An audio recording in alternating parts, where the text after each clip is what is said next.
It's time for MacBreak Weekly. Alex, Andy, and Jason are here, and so is iOS 18.4 and macOS 15.4. But where's our watchOS update? We'll talk about all of that in just a little bit, and we'll celebrate a very special birthday. Apple Incorporated 49 years ago today. If Apple did not exist, how would computing have been different? We'll talk about that and a whole lot more next on MacBreak Weekly. Podcasts you love. From people you trust. This is Twit. This is MacBreak Weekly, episode 966, recorded Tuesday, April 1st, 2025. Chunks of corn. It's time for MacBreak Weekly, the show we cover the latest Apple news with Mr. Andy Ihnatko. Hello, Andrew. Hey there, hi there, ho there. Happy April Fool's Day.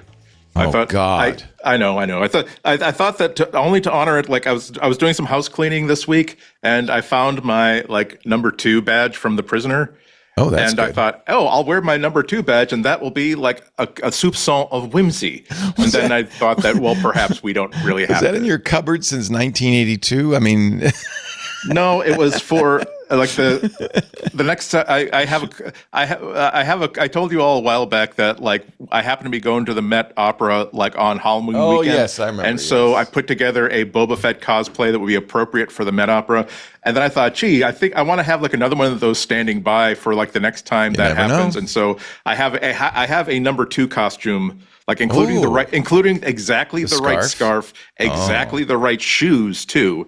Ready to go. And the scarf could do double duty for a kind of Doctor Who thing as well, I would imagine. Kind of, but this is what I love about the internet. There is, like, if you go to the replica, the prop forum, there is somebody who has freeze framed and said, no, it's not just a school, a college scarf. It is, here is the exact frequency of the stripes on it and the routine of colors. And also then someone came, hey, here's a company that will does like school uniforms that will actually make whatever you want. Mm-hmm. And so I had to that's the last time I introduce Andy first. Jason Snell is also here. I've decided to be Baron Samedi for this, the intellectual Baron Samedi. It's not Halloween though. That's not how that works. Hello everybody. I look forward to us discussing the latest Android news and what's going on with Surface, and tell us more about Alexa, and if we're really lucky, maybe some Samsung Galaxy fun. It's the 20th anniversary of Apple being bought out by Sun and rescuing the company. Oh God, wouldn't that be? And also Alex. I called you Alex Gibson before the show, but he isn't. He's Alex Lindsay. It's new for you. I'm new in the show. I'll get used to it eventually. You'll get used to the Gibson Lindsay. Lindsay, they're very close. They're both kind of British. And Alex Gibson, look, we changed your lower third to reflect that. Officehours.global, whatever his name is, that's where you'll find him. Identity theft is not a joke, Jim. That's right, Bob.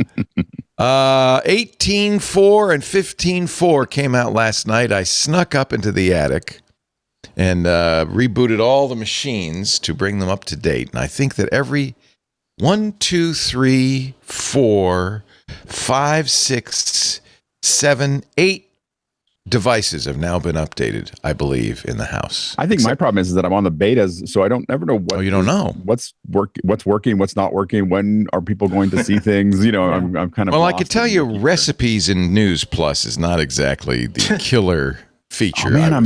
I have to admit that I'm using it all the time. Like, really, I've had it for. I was like, I don't know. You've heard of the internet, yes? It is, but you haven't used it, right? Yeah. Well, I have. The cooking there's mode, no ads. The timers are built in.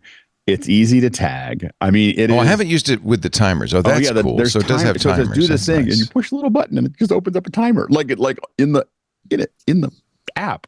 It's not perfect. Like there's definitely a lot of things that I would love to but as a step by step, I think that I haven't found a way, and maybe I just haven't played with it enough. Is I really wanted to build a shopping list. It tells you what the ingredients are in its own section. And the big thing is that on the web, and in most of these are all recipes I think that come from the magazine partners that are part of Apple News. Yes. So that's where this is coming from. when you go to the web, of course, because the way the recipe business works, every 10 seconds, I mean, every like 1 inch, you get another ad, and there's all this stuff that you have to kind of dig through. Yeah. And I guess you don't use an ad blocker or anything. Well, no, but I use Paprika, which will that's what I do Paprika, too. And you just say Paprika, look Paprika. at this, and it goes right. I'll just grab all the things and put it. And I don't add a lot of extensions to my stuff. So anyway,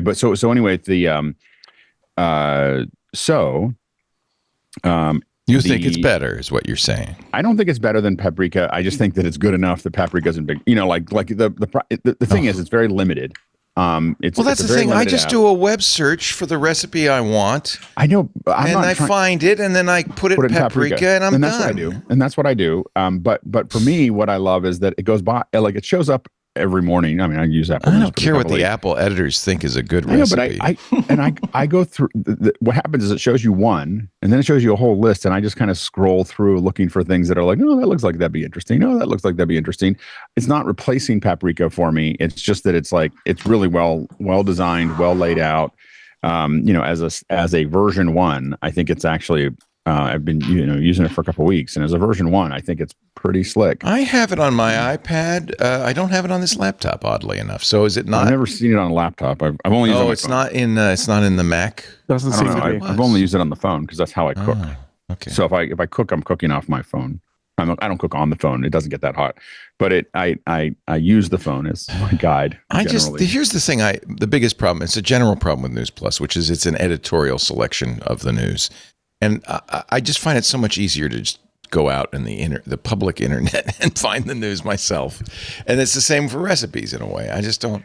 Yeah, Jason, you use some other. I use Mela, which is by Silvio Rizzi, which is a great app too. And so is Paprika. They're really good. They're very similar, where you can parse web pages and pull them in and save them in your own platform. So it's on everything.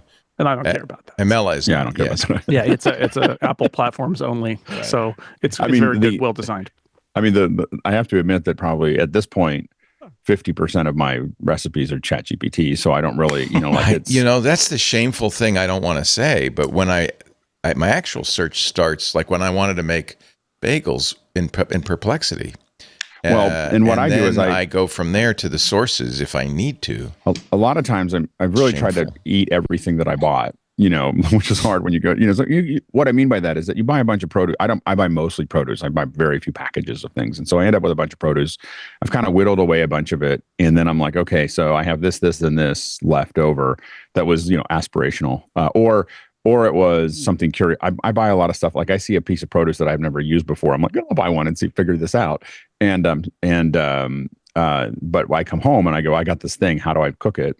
Or we have a CSA. You get the box of vegetables. Yeah. Half of them are stuff you've never seen before, and it's great. You go, I have a white radish and a pink cauliflower and something else. But you don't do that in News Plus. You do that. No, I do that in ChatGPT. I say, what can I cook this with? Yeah. But I will say that what I like about it is that that's a user-driven way to find something that is kind of random to some degree, but it comes out 95%. It comes out good.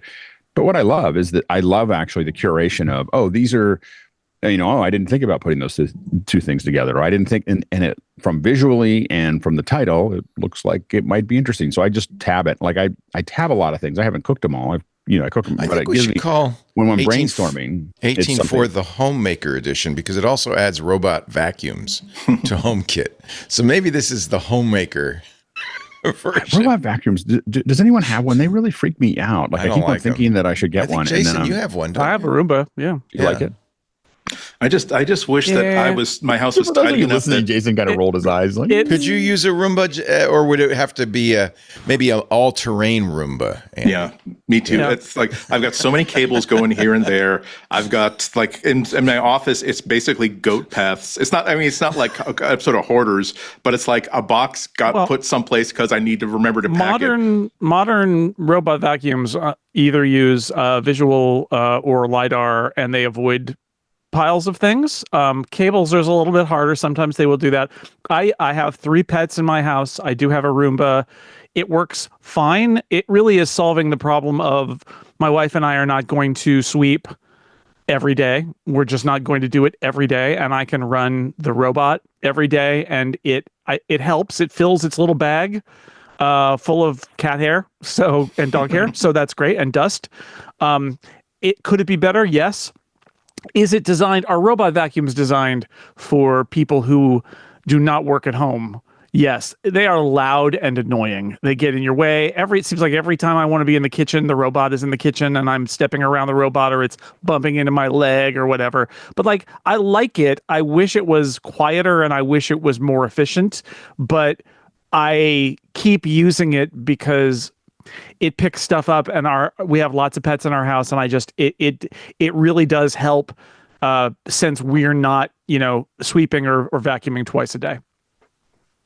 What else is in 18.4 /15.4? Oh, and I guess I should say it's some newer models from Roomba. I think from iRobot, but definitely from Roborock, which is I think now the number one. They have to be HomeKit enabled, right? And what they are is they're like Matter enabled robots, and now Home app will see those guys. Although if you've got like Homebridge or something, you can enable other robots pretty easily.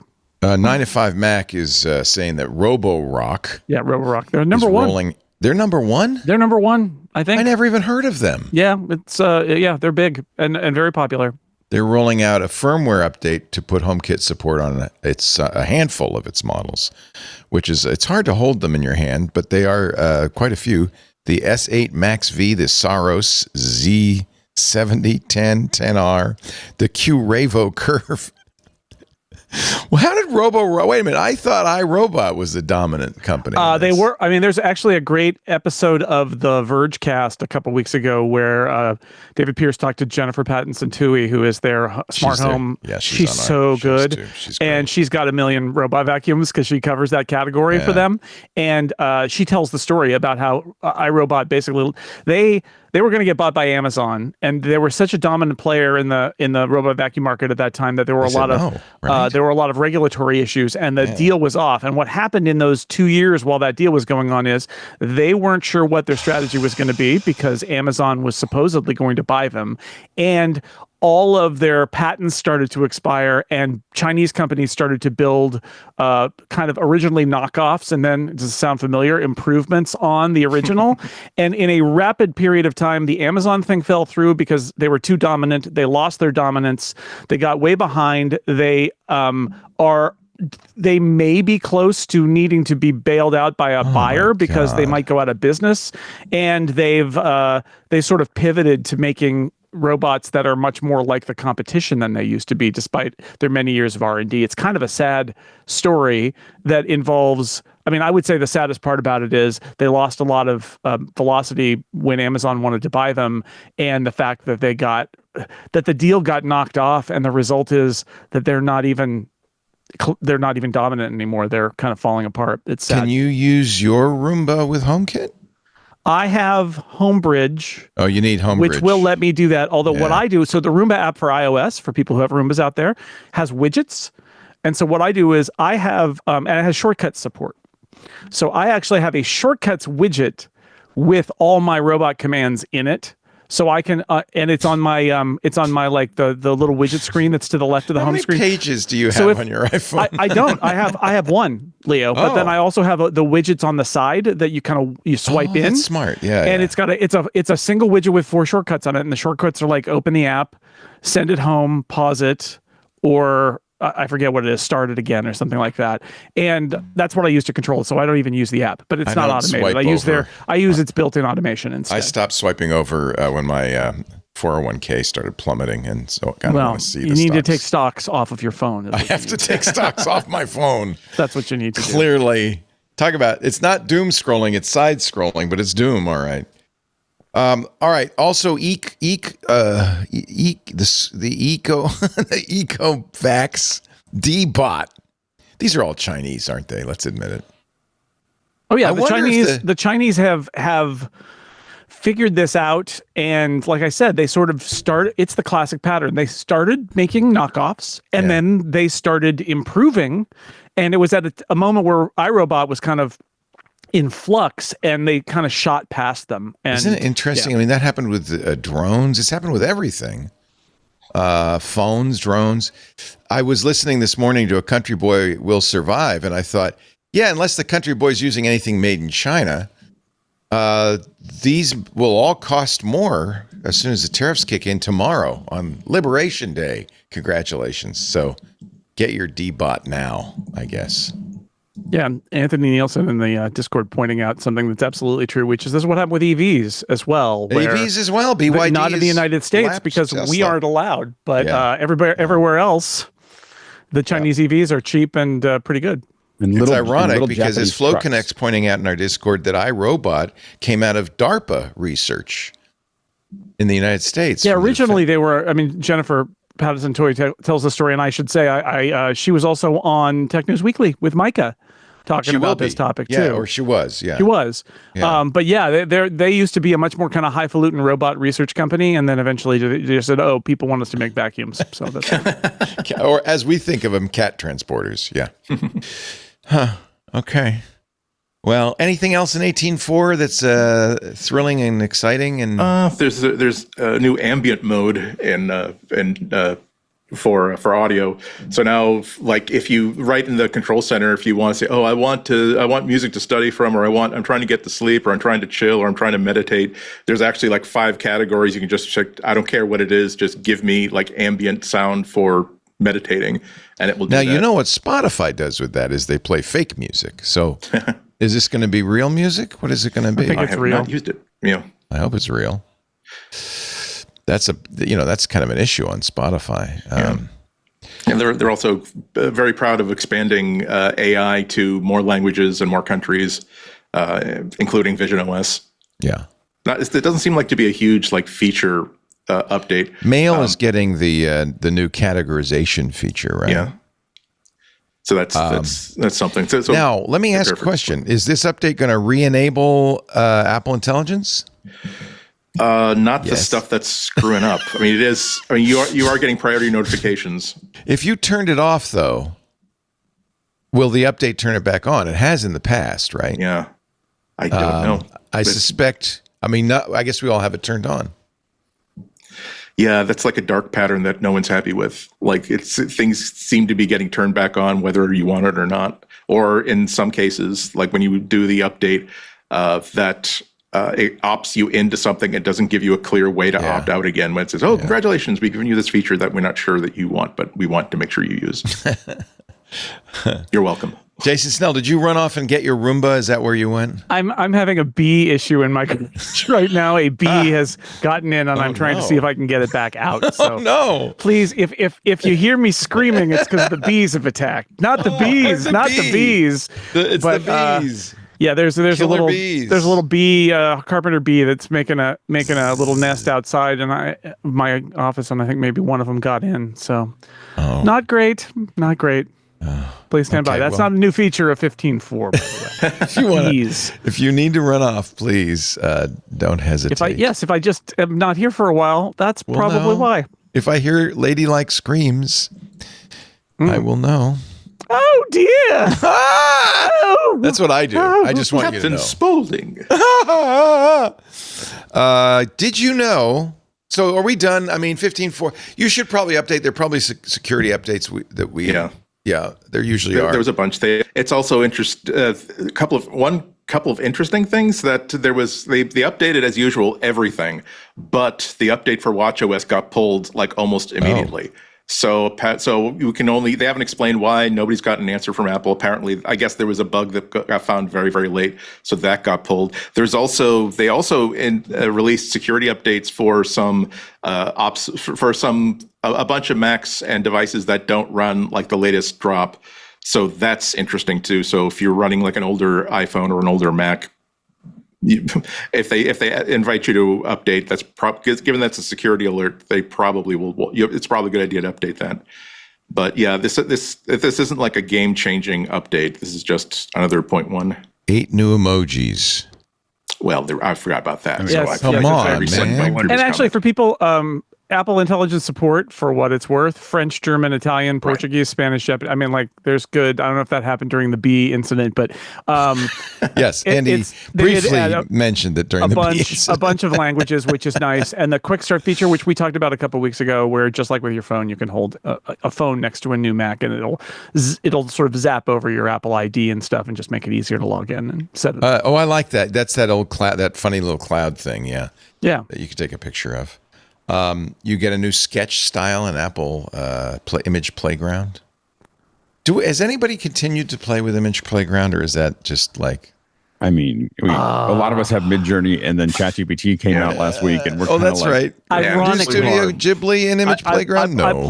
I play with Image Playground. Ironically, I do enjoy and still. Here's the thing: I still make Genmojis. And I think they're fun. In fact, I think that Apple has failed in making them as fun as they should be, because you've got your emoji reactions and messages, and they're too small. They need to blow them up and make them bigger so you can see what emoji you're reacting there. But I still will make them there. Maybe a couple of times a week, I make an idea for a fun emoji to react or something. But Image Playgrounds, I mean, I'm sure there are people out there who don't know any better who are using them. But they're not good, and they're so far behind the state of the art that I don't know why. If you wanted to generate an image, you'd use a different tool. Well, now I did particularly see some ChatGPT. I'm sorry. Go ahead, Alex. Go ahead, Andy. Go ahead. I was just going to say, like, ChatGPT, the native image has been blowing me away. Like, it's amazing, I'm at the point where it's like I'm going to start giving it things I don't think it should be able to do. Like I'm sorry, I didn't put this in the notes or anything because it's spontaneous, but so I said, okay, there's like on my walk on last week, there's a battered old, like standard, like mailbox, U.S. Postal Service mailbox. And later on in the walk, there's this house that has these beautifully like Mexican painted. If you go to my Instagram, I think I've posted it. There's like this beautifully painted like Mexican planters. So I said, okay, I asked ChatGPT, take this picture of a mailbox and make it look like it was painted like the beautiful colors and styles of that planter. And I'll be damned, it basically it looks perfectly like this mailbox was painted like that planter. It's like I was hoping you would fail miserably, and now I don't know what to think about anything. Yeah. We did on Sunday. I played around with it. I made a Rembrandt-style twit logo, complete with brush strokes. We also did. I think this was Ian Thompson in Studio Ghibli mode. Why are you not showing this? There we go. Thank you. There's Mona Lisa and Van Gogh style and Grumpy Cat. We had to do the obligatory Studio Ghibli. Yeah. So that's, look at that. And there's the Disaster Girl, the house on fire, and she's smiling. Compare that to Image Playground. I think as Jason said, I think if you don't know if you're not using any of these and you're like, oh, this is not, look at what I can do. I think it kind of makes sense. I think that for those of us who are kind of in it, I mean, because I use it for practical things like my yard. Like I looked at the yard; it's not doing very well. I took a picture of my yard and just told it to design something new, like this design, and I want it to be kind of, like I said, and it did it. It did a great job. Like I'm trying to. You're talking ChatGPT, not Image Playground. Yeah, ChatGPT. Yeah, exactly. And so the thing is that you're so used to it just work. Here's the problem: is between Midjourney and ChatGPT, I'm just so used to it just works. Like that, I get cool things out of it. Maybe it's not exactly what I wanted, but it's still amazing. When I go to Image Playground, you're like. Okay. Incidentally, just as we were doing that on Twit on Sunday, Sam Altman tweeted, "Can you please stop? You're killing us." So we're being loved to death. Yeah, that's to death. A great problem to have, but still a problem.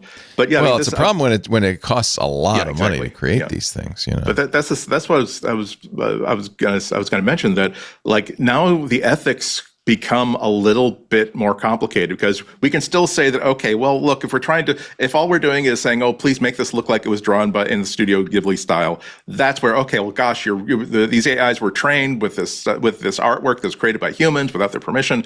But when you get to things like, I want to make this mailbox look like it was painted, like I'm giving you everything. I'm saying, paint this like it was painted by the same people who painted that, and it gives you a perfect photo of it. That's when you start to say, yes, this was still developed and trained with stolen photos, stolen artwork, but now you get to the subtle question of, artists were also trained, so to speak, by being influenced by other artists? Are we now in a broad category of you can't point to any one artist or any school of art that's being ripped off here? It's now a binary thing where you have to say it's just learning how to take a person has decided that I want this to look like that. I'm giving you all of the stuff to work with created by human hands. Now, what are the ethical implications of this? This is becoming more and more interesting as we go on. Here are actually, I'm going to try this. Dr. Do suggested a ChatGPT prompt, paint me like one of your French girls. So I'm going to try yeah, maybe we should hold off for a little while on that one. New emojis are here. There are 8 of them. And this will help you in your emoji playground. You have, what is that, a woeful smiley face? There's a fingerprint, a splat, a radish, a deserted old oak tree, a harp, a shovel, and the Welsh flag. You are not entirely right. I think... Where did I go wrong here? It's face with bags under eyes is the official Unicode and I think description. It's technically like a root vegetable. It says root vegetable, leafless tree, harp, shovel, and sark.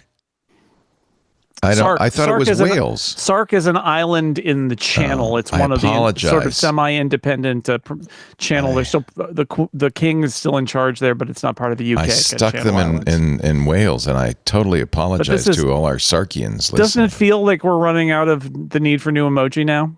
Boy, well, there's got to be every other flag in there, right? By now. If that's where we are. If that's where we are, I'll be using that Sark flag. For something, and also like if for fan communities for the movie Tron, because Sark was the main villain in Tron. Sark. It would be like an inside any thing. kind Finally, a David Warner emoji. Program Exactly. Sark. He's Beautiful. a human. Long overdue. The troll emoji revised during the 15.4 beta period. So we don't get a troll emoji according to Emojipedia. The green troll usually shown holding a club. There's some discussion. Apple's troll holds a scepter instead of a club. Okay. Whatever. Anyway. The anti-troll. An anti-troll.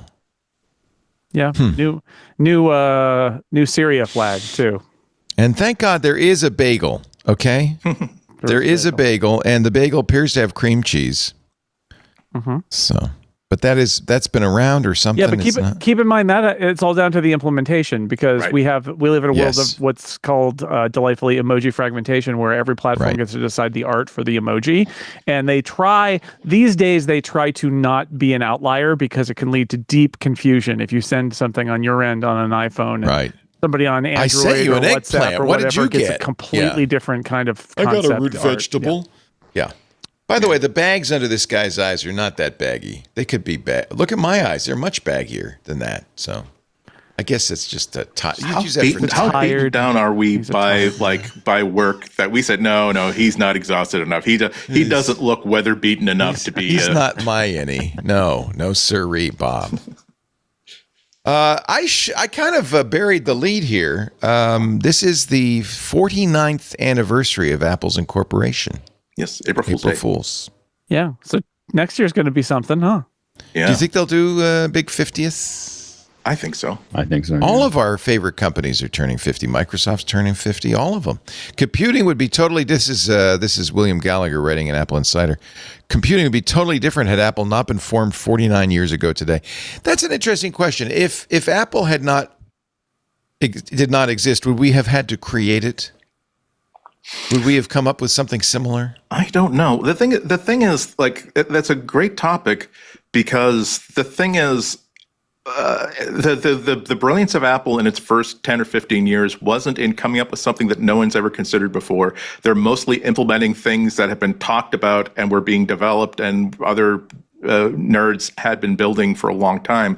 But the idea that of having a desktop computer that's based on the 6502 processor, that has its own onboard video, that has its own keyboard, putting it together in a way that it makes sense and can make that next leap. Same thing for the Lisa, same thing for the Mac, where it's not that they necessarily invented the drop-down interface. We all know the story about, Zero Park, but these were things that Xerox and other people have been basically working with for a whole while. They're the first people who basically went all in on this in a way that here's an actual working version of this that you can actually evaluate on your own. So I don't know, the influence they've had every time they've dropped something like the Mac, the Apple II, or the iPhone is inarguable. On the other hand, these were paths that other people were walking down. So it's interesting to wonder if CP/M and like S100 architecture would have won out, and now instead of having proprietary hardware and proprietary operating systems, the 82%er of the entire world is build your own hardware, bring your own software. Here are standards that will help it work. And you don't necessarily have to be all in on any one company or platform. And so instead of a handful of trillion-dollar companies, you have a whole bunch of billion-dollar companies that are sharing the more slices of the pie. I'm sorry to say that. Go ahead.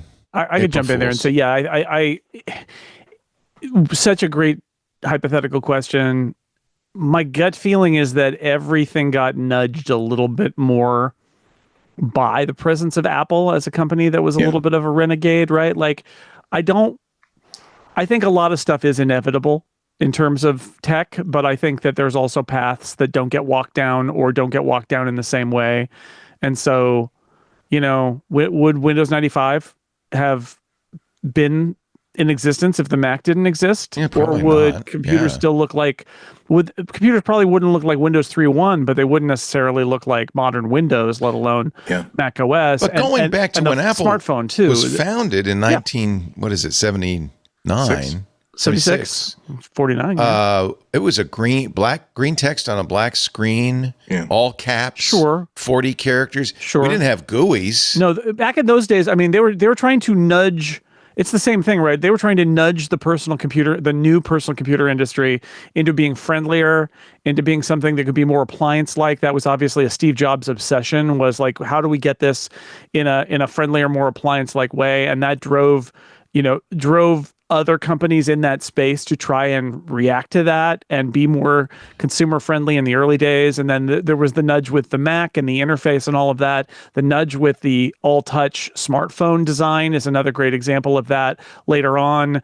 It's hard. Like, I don't think, we're talking parallel universes, sliding doors here, but Apple has definitely made all the technology in the world better in some ways because it's just sort of fundamentally there as an outlier to kind of nudge people in the direction of things that were maybe more humane in a bunch of ways.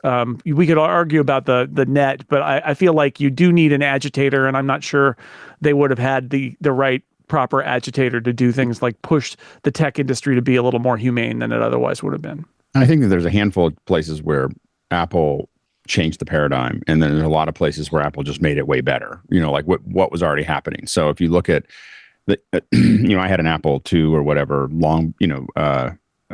but there was a lot of other things that I was also using, a Radio Shack and a Commodore 64, and and they were all kind of equal. They were all, I was using them all. That none of them were particularly better. In fact, I would say the Commodore, in my opinion, could arguably be better than the Apple. The Apple's what I had at home, but the Commodore could do a lot of other graphic stuff. But when the Mac came out, I just it was just a completely different shift of what was possible. And then there was just a lot of progression of that and then I think the iPod wasn't revolutionary as much as it was just it very much refined an idea. It took something that everybody else was doing, and then it said, okay, well, let's show you what design can do. Here's what design can do for your thing. Apple's very good at that. With the watch, with the thing. It's not that they're revolutionizing something as much as they're just showing you, if you just polish it up a little bit, it's going to be a lot more popular than what you were doing. It's not that it's doing something different. It's just making it a lot easier and a lot more enjoyable to do it. I don't want to get into, too much into the deep mythology here, but I think the truth is, it comes back to that connection between Jobs and Wozniak, Yeah. where I think if you look at a lot of those companies back then, what you had is they were founded by and operated by a bunch of tech nerds, and they had very similar sensibilities. And so, even like Bill Gates and Paul Allen, you've got people who are very similar in their outlook. And the advantage of that weird dynamic between Jobs and Wozniak is that Woz was the tech guy. He was a lot like those other founders. But Jobs wasn't. Like, he wasn't that technical, but he grew up in the Valley and he knew technical people and he had like different kinds of ideas. And, you look back at the Jobs biographies, he's kind of a strange guy, but what was most important, and he was kind of a hippie and he was eating fruit for a while and all of these things, only, right? He has an apple only diet. Yeah. But and he went to read and he took a calligraphy class, which is why he cared about fonts. And like, there's so many of these stories. And I think that is one of the fundamental root things. If we are, okay, I guess I am talking mythology a little bit here about what made Apple different, is that one of their key people and leaders throughout that whole period was a guy who was not like all the other guys, and they were all guys who were founding these computer companies in that era. Because Jobs just, he was thinking of other things and trying to broaden things out. And that made Apple a little bit weirder and different and have different goals, but still had the incredible tech backing of Wozniak, who was a total tech genius. Yeah. And I think that you have this mixture of, you have accountants of like, how much is this going to cost? And you have techie guys that are just like, well, it's good enough to do the thing. Like, the button works, like that kind of thing. Yeah. And there was I think that one of the things you see with Apple a lot, and folks who, and here's the thing is how, when we look at how much it affects things, and folks that use Macs, use Apple software, are super sensitive to it. And if you let them actually run some of the design, you look at a program like, Frame.io, or a service like Frame.io, which Adobe bought from Emery Wells, who was on this show long ago. What Emery brought to Frame.io was great taste. Like what he brought was, he's super particular and he wants the button to work just so, and he wants everything to feel a certain way when you're doing it, and you feel that through the entire interface, and it's pleasurable to use, and it's and you go to, there's other things like, because I use lots of these, Aspera, and like Aspera, you feel like you're opening up a Unix window. It's like there's no design. I'm sure there was some design, just not very much, to make it work. It's really fast, but it's not the same as you open up Frame.io and you just feel like someone actually thought about this. And I think that that's the difference. And I think it's not just that Apple did all these things. It's that the people who use that hardware and that software also are picky, and push at things, and aren't willing to put up with very much. Not working. The very big deal that separated Apple, particularly in the 70s and 80s, is that they had a point of view. They had a creative point of view about what technology could be. Creating software, creating hardware is a creative act. It's not just simply engineering, picking the right component to put into the right kind of circuit.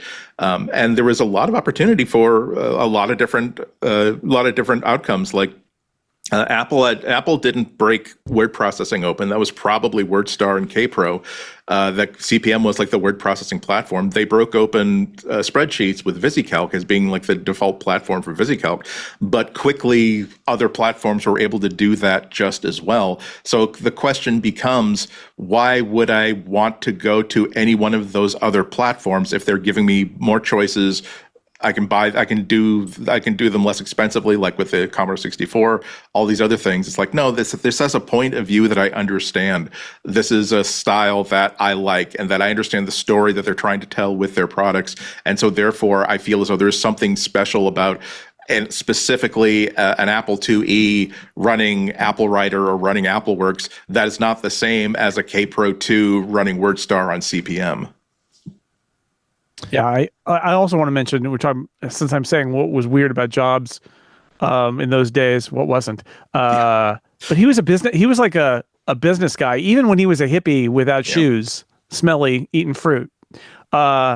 He was always like, how do I sell this? How do I get, a little, not necessarily like a con man, but he was kind of like a mover and an actor and a cajoler. And I honestly, again, think that some of those companies in that era had people who thought that way, but some of them didn't, and they were babes in the woods. And the ones that survived at all had somebody who was doing that, and that was the other bit of protection I think that Jobs gave Apple, is that he was ruthless when he needed to be, and he was always trying to think about where he could make money, and he was always happy to promise things that he didn't know he could deliver, which is that classic story about how they promised a certain number of Apple Ones even to get the company started, and they did not have them. And so it was BS, basically, but he knew that if they agreed, he would have the money to make them, and they would be, right, like that. You need somebody like that. So they had some special characteristics, and that's why they were different, and that's why, I don't know if that explains Apple all the way to 2025, but it does explain how they got out of 1976 and made it far enough along to get enough momentum to do a lot of interesting things, and why they're in their DNA is something that's a little bit off and different, and that makes them a different company. Yeah, in his more recent years, when Woz has been a little less judicious about talking about Jobs, I remember him saying, every time I came up with an idea, Steve would say, we can make a business out of that. Going back to the blue boxing, phone cracking stuff, we can make a business out of that. They did. And there was an alchemy, I think. Without Woz, you don't have it. Without Jobs, you don't have it. Exactly. It was a magic pair of mismatched pals. I mean, now it's a buddy movie, but like it kind of is. That was the brilliance. There was tension. Sure. Yeah. I think in a lot of great duos there is that tension, right? Yeah. A lot of great groups and duos, like in music and things like that. You have to have a little bit of that tension. I think it forces people to prove what their belief is. Like they have to prove it and push it up against something. And if they don't have that, they can easily just go down the wrong path for a long way. Yeah, I wonder if there are any examples of that we could cite in recent life. Let's take a little. I'll leave that as an exercise for the listener. Let's take a little break. We'll come back with more. Happy anniversary, Apple. Yeah, I wonder what they're going to do next year. That'll be an April Fool's to remember. No April Fool's jokes in this show, except for my hat and Andy's button. We are. I did briefly consider starting the show with Lisa wearing my shirt, but then I thought better of it. Changed my mind. You're watching MacBreak Weekly April Fool's edition with no April Fool's jokes. Remember Google used to spend like many, many cycles. Every division had an April Fool's joke. They don't do that. Good ones too. Like, hey, how about playing Pac-Man on Google Maps streets? Like, how about yes? Yeah. How about we spent 400 hours developing that, and 400 hours we maybe could have used to make maps better. How about that? Anyway, I'm glad that most of the stories I saw this morning were real, and no, Tesla did not get purchased by Amazon. Just in case you saw that. Yeah, and the Zen browser, I didn't even bother to click through, but remember how we were talking about the Zen browser a couple of weeks ago? Say, oh yeah, we're switching from Firefox to Chromium. Oh no, okay, no, I don't think say that. That's not I don't funny. think that's true. Not funny. No, and I am a Zen devotee these days. So it's working out nicely for me. Yeah, I really like it. All right, let's take a break. We'll come back with more news. This episode of MacBreak Weekly, brought to you by very good friends of the show, people we've known for some time, Melissa. In fact, they've been around longer than we have. They've been a trusted data quality expert since 1985. And now, what's great about Melissa, even though they've been around now for 40 years, is that they don't stop with the data quality improvement. They've bought a couple of companies. They've added AI. And I talked to one of their data scientists a couple of weeks ago. I was so impressed. Their AI-enabled data quality solutions do a whole lot more than just address verification. They leverage that 4 decades of accumulated data knowledge with advanced machine reasoning, cutting-edge AI. They take that raw address data and turn it into actionable, reliable insights for your business. By the way, a whole lot more than just addresses. Melissa's ability to enrich and cleanse data, think of it that way, really, as a data scientist in your pocket, spans multiple industries.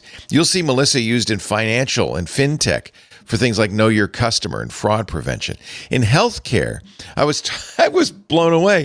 They're using Melissa to match patient records to medications, to actual images of the medication as it's being packaged to make sure they're getting the proper medication or the proper dose, things like that. Government uses Melissa, education, real estate, the list goes on and on. Melissa's suite of verification and data cleansing services will benefit really any business that doesn't want to hire a team of data scientists.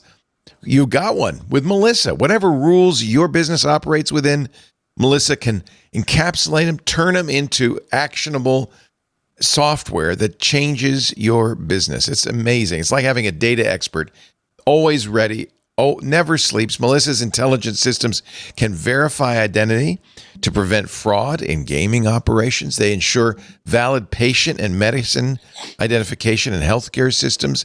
They securely update and verify constituent data across government databases. Know Your Business enables verification and monitoring for financial institutions. Melissa guides you through complex data management with ease, making advanced data quality accessible to everyone, from small businesses to enterprises.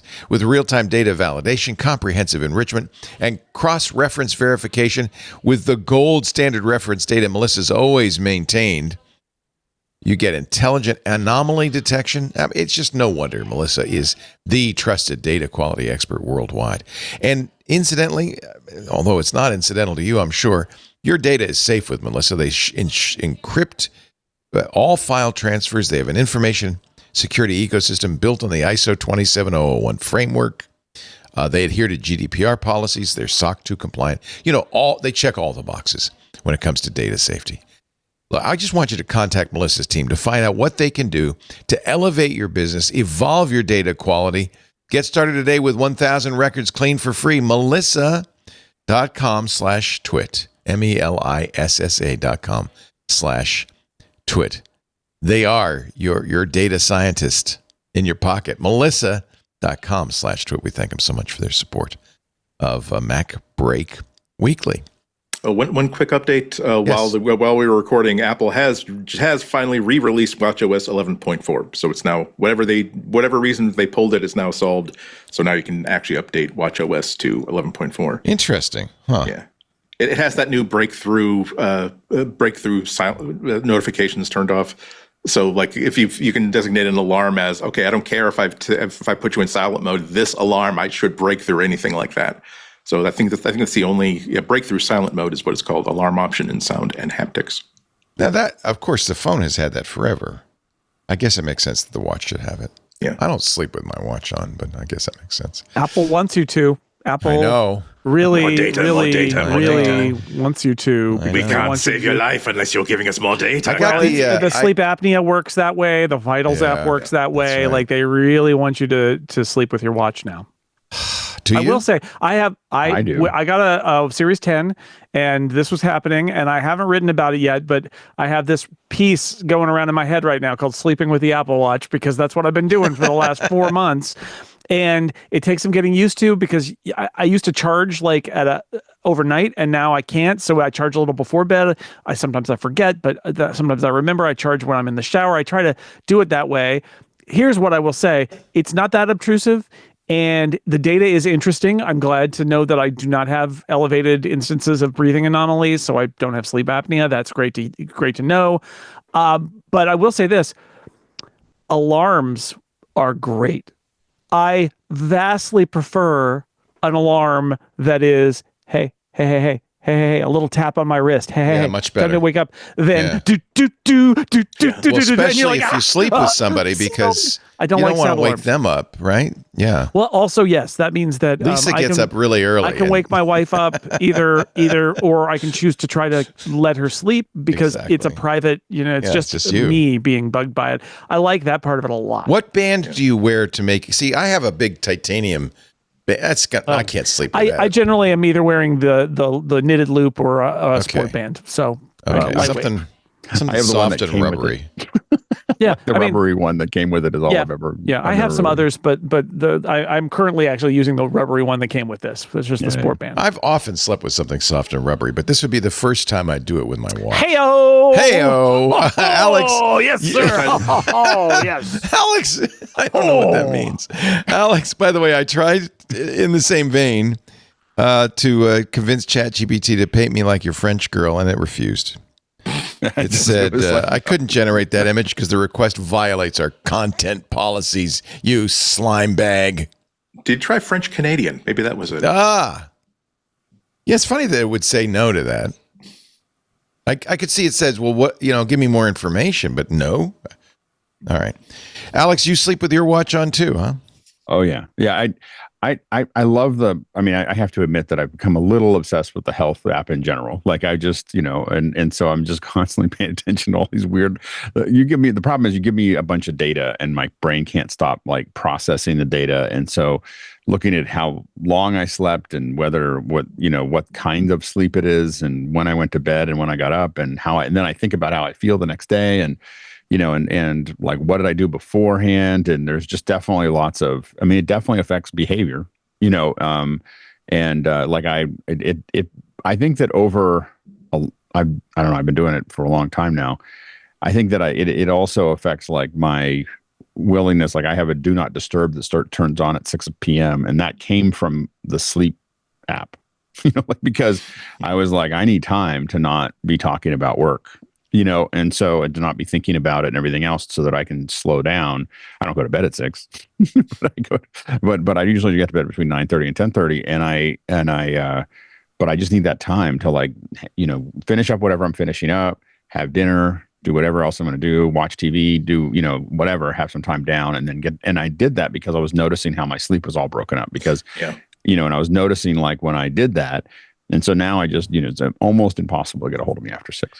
I'll just add that like a lot of like health and productivity problems either went away or were definitely partially addressed when I made it like an absolute hard and fast rule, 8 hours of sleep every night. Whatever you have to do to make that happen, you have to make that happen, because I was like having a bad time for months and months and months, and I had to like look at, okay, let's start with before we like get blood tests and like go to doctors. It's like, are you doing anything profoundly stupid that runs counter to known medical facts? And one of them was that, okay, maybe I'll get like 4 hours one night, maybe I'll sleep in 12 hours the next night, maybe I'll get 6 hours. It's like, no, I have to like start turning off screens, and I will not have an alarm. I will basically sleep until there's an alarm that will not go off until after 8 hours, because there is almost never any excuse for me not to get 8 hours of sleep, and that fixed so many things. I'm not capable of sleeping 8 hours, but I not usually, and so, but it's funny because it does over long periods of time. It says your average this year is 5 hours and 57 minutes. Your average all of 2024 was 5 hours and 53 minutes. Like it's all like that's about how long I sleep. Like it is.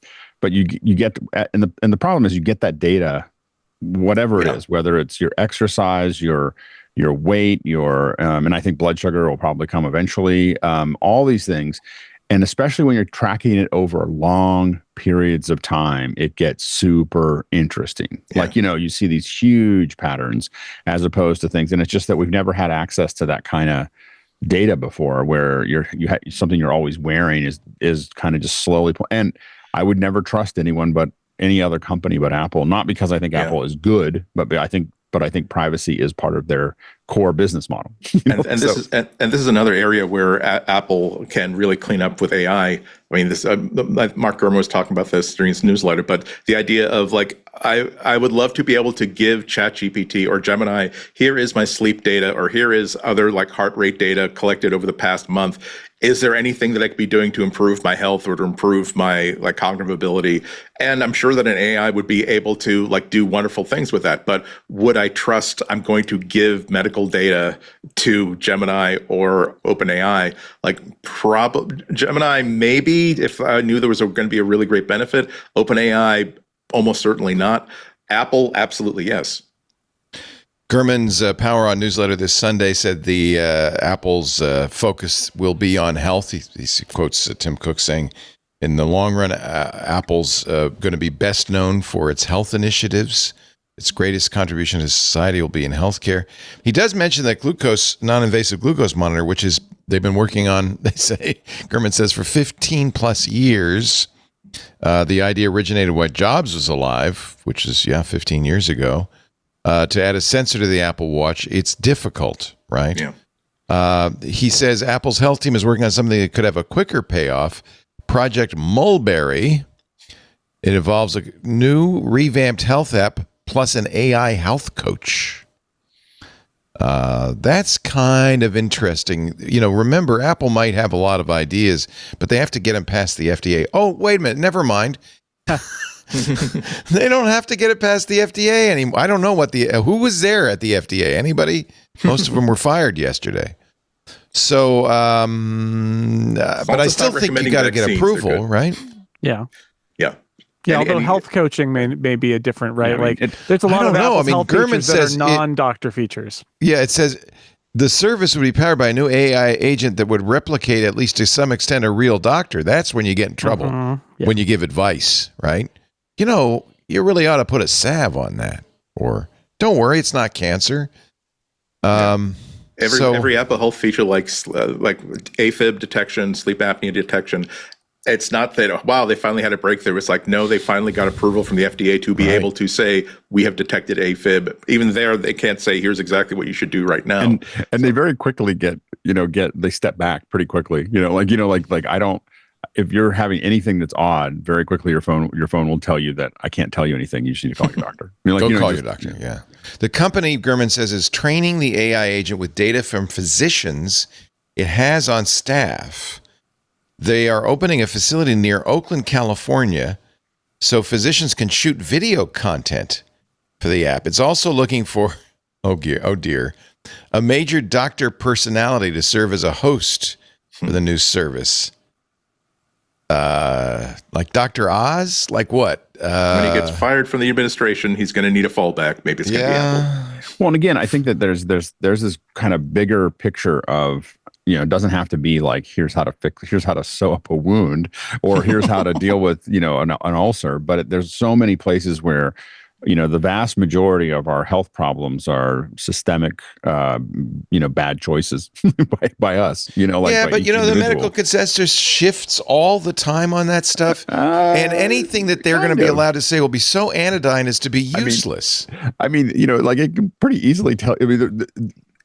It can. The thing is that we're starting to realize that everybody's different, and I think that the thing is that it having a bunch of data and then knowing, like my wife can eat as much carbs as she wants. In fact, I think her body actually runs better. Like she just feels better when she eats lots and lots of bread. And if I look at bread, I gain 10 pounds. And so I think that an app that starts to understand what you're like, and where you're going with it, along with impacting. If you look at recipes 5 years from now, along with the, being able to, manage a diet, manage fitness, manage, what you're, these other things, it can handle a lot of those things that are oftentimes just seen as too complex to deal with, and that's what Apple's good at, is taking complexity away from things that people just don't do because it would be too hard. Yeah. Like it'd be too oh, I can't quite figure that out. Gurman says they want to get into food tracking, which would of course Sherlock a number of apps. Yeah. The new Dr. Lock AI agent will help users with the nutrition features. See, but again, consensus goes all over the place on this stuff. I mean, the bottom line is just don't buy anything in the middle of the middle aisles. Like that's the only food consensus that you really need. Then that hasn't changed for 100 years. But part of this could be, maybe it won't be as complicated if Apple were to go in this sort of direction to become. Apple's role wants to be a little bit more active and proactive in helping people get more healthy and achieve certain goals. Maybe it could be more along the lines of Apple Fitness, where it's like it's not an artificial intelligence chatbot that is you're having a consultation with and it's giving you advice. More like, by having such a broad an in-depth view of the health data of all of its Apple Watch users, it knows what kind of video content it should be creating and putting in this channel and giving to people as resources of, hey, if you're trying to get, if your goal is this, here is, or if your doctor has basically put you on like a heart medication for this, here are some things to keep in mind. Here are some stats to track. Here are some activities to try. That in itself would be very interesting, I think. Go ahead. Well, all I was going to say is that it doesn't. I think that it is not even just general. It seeing what you're doing it can say you're not sleeping well. What do you, and if you're tracking what you're eating, it's going to know what that is.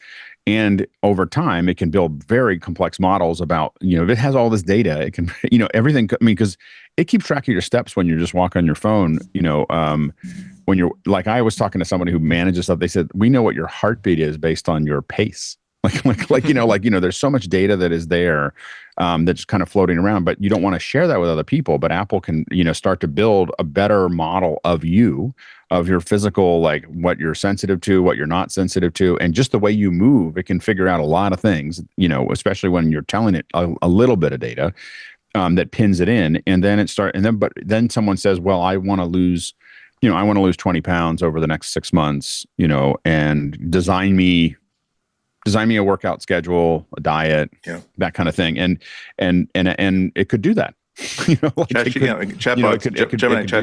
can do that. So yeah. I should point out that there's increasing evidence that the sleep trackers, among other things, are actually dangerous for people. They make them sleep obsessed. They make them anxious. They actually don't improve the sleep. They make the sleep worse.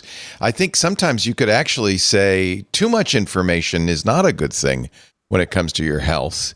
It makes you worry about things you shouldn't worry about. Although, I mean, my counter argument might be that if you've got a really good sleep assistant or health assistant that's machine learning driven and is sort of sitting between you and the data, that's among the things that it could do for you, right? It could say your sleep seems fine. Don't worry about it. Instead of you just obsessing over the data. So there's potentially a place for something that's like an intermediary between you and your data, so that you don't look at it and get obsessed with it. I think that's really interesting as a possibility. First what we do is build all the data and show a simple data report and get everybody freaked out about the data. And then we build an AI agent that lays on top of the data and says, don't look at the data. Right. Great. Solved. They call it orthosomnia. And this is an article from the Journal of Clinical Sleep Medicine. Are some patients taking the quantified self too far? And that's exactly the issue. By the way, 10% of U.S. adults use a wearable fitness sleep tracking device on a regular basis, and 50% of the rest would consider buying one. So it is a big business, but it does make people anxious. And in fact, it's been my own experience. It does not improve my sleep, and it definitely doesn't improve my day when my watch says, "Oh, you didn't get a good night's sleep. You should be in a bad mood today." Yeah. My weird thing is I have never, with an Apple Watch, with a Pixel Watch, with a Samsung, every time I've tested some device that's supposed to do sleep tracking, I have never had it give me consistent results. That's another problem, isn't it? I'm expecting okay, so I know I've probably fell asleep at around 2 a.m, and now I'm awake and it's 9 or 10 in the morning, and it will tell me no sleep tracking data collected, or you slept for 90 minutes. It's not like you slept for 8 hours and only 90 minutes worth of it was any good. It's it's just so useless to me. I don't know why that is. Maybe I've just got furry wrists or something. Yeah, I find mine to be laser accurate. Like when I travel and I fly and pull a red eye or something like that, it shows it lines up. Have you compared it to another device? For instance, I have an Aura Ring. When I wear the Apple Watch and the Aura Ring, they do not agree. I don't know. It mostly just agrees with my experience. I have had at one point sleeping. 3 sleep trackers, because I also had one in my mattress, and it was 3 different results. Right. Maybe they're better now. I don't know. I guess it just feels like it lines up to put on my watch, and my watch just feels like it lines up with my experience. That's all. It's but why then do you need the watch? Why don't you that you're jet lagged? No. It's not. It's the deep sleep versus the core sleep versus the and really thinking about what I'm doing to cause one thing or the other, and just kind of generally keeping track of what I'm doing. I find to be very interesting, and I find that my diet and what I do before the show, what I do, the conversations I have, everything else definitely affects the front end of that, and so I when I stopped drinking caffeine, in the day, that definitely made I just looked at how I was sleeping and I was like, okay, I really have to stop by 2, not drink any more caffeine after 2:00. All right, let's take a break. More to come. You're watching MacBreak Weekly. Alex Lindsay, who sleeps like a baby. Jason Snell, who breathes beautifully at night. Yep. And wakes up silently. Sleep like a And baby. Andy Anako, who's just too damn furry to do anything. And me, I'm Leo Laporte, and I always am having a crappy day thanks to my Oura Ring. Notice it's on my middle finger. I'm not saying it. No, actually, it's funny because they're now very hot. Everybody's got them, and I keep trying them. This is the most recent one, and I keep putting it aside, saying, I don't think this information is making me feel better. You know what might make you feel better in the real world? Going to the doctor. Our episode of MacBreak Weekly brought to you this time by ZocDoc, a great way to find a medical professional when you need one. Now, obviously, a lot of us are making excuses. I think it's mostly men. My wife always says, this is why married men live longer. Go to the doctor. When was the last time you needed medical attention, but pushed it off, right? You rub dirt on it, or you say, I'm so busy, or, it's going to heal on its own. I don't need any help. Look, we've all been there. Booking a doctor's appointment is, daunting, to be honest. Thanks to ZocDoc, there's no reason to delay. In fact, you're going to love it. They make it easy to find and book a doctor who's just right for you. ZocDoc is a free app or a website. Start with a website, ZocDoc.com/MacBreak. You can search and compare high-quality in-network doctors. They take your insurance. You want to know that before you go, right? And then, amazingly, you can click and instantly book an appointment. We're talking about in-network appointments with more than 100,000 healthcare providers. And it isn't just MDs. You see, there's some dentists.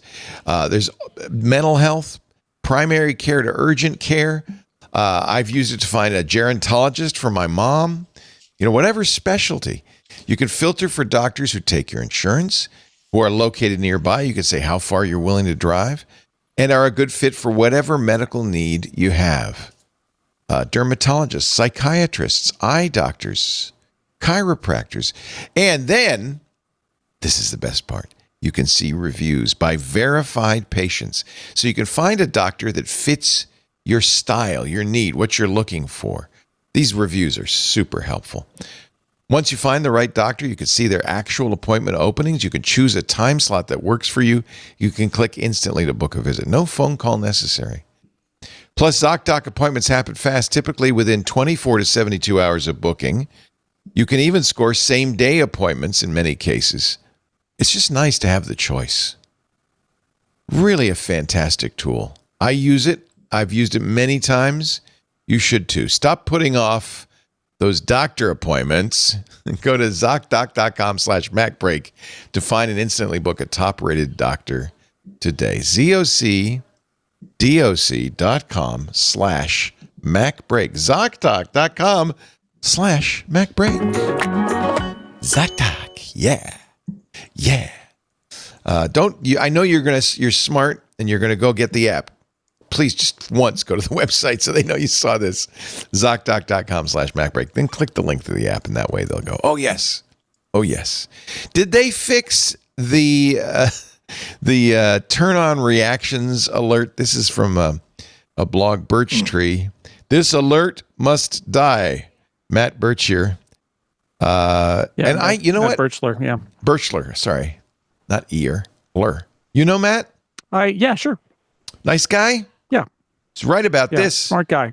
Drives He's me right. freaking nuts. So what happened is there was this spate of things where people were like at their therapist and they were doing like, confetti and fireworks and stuff. Yeah. And so now apps can say, I don't want those on. And the problem is that Apple wants you to know that they're available. And I think the bug was that it's supposed to let you know that the app has turned it off and you can turn it on if you want one time.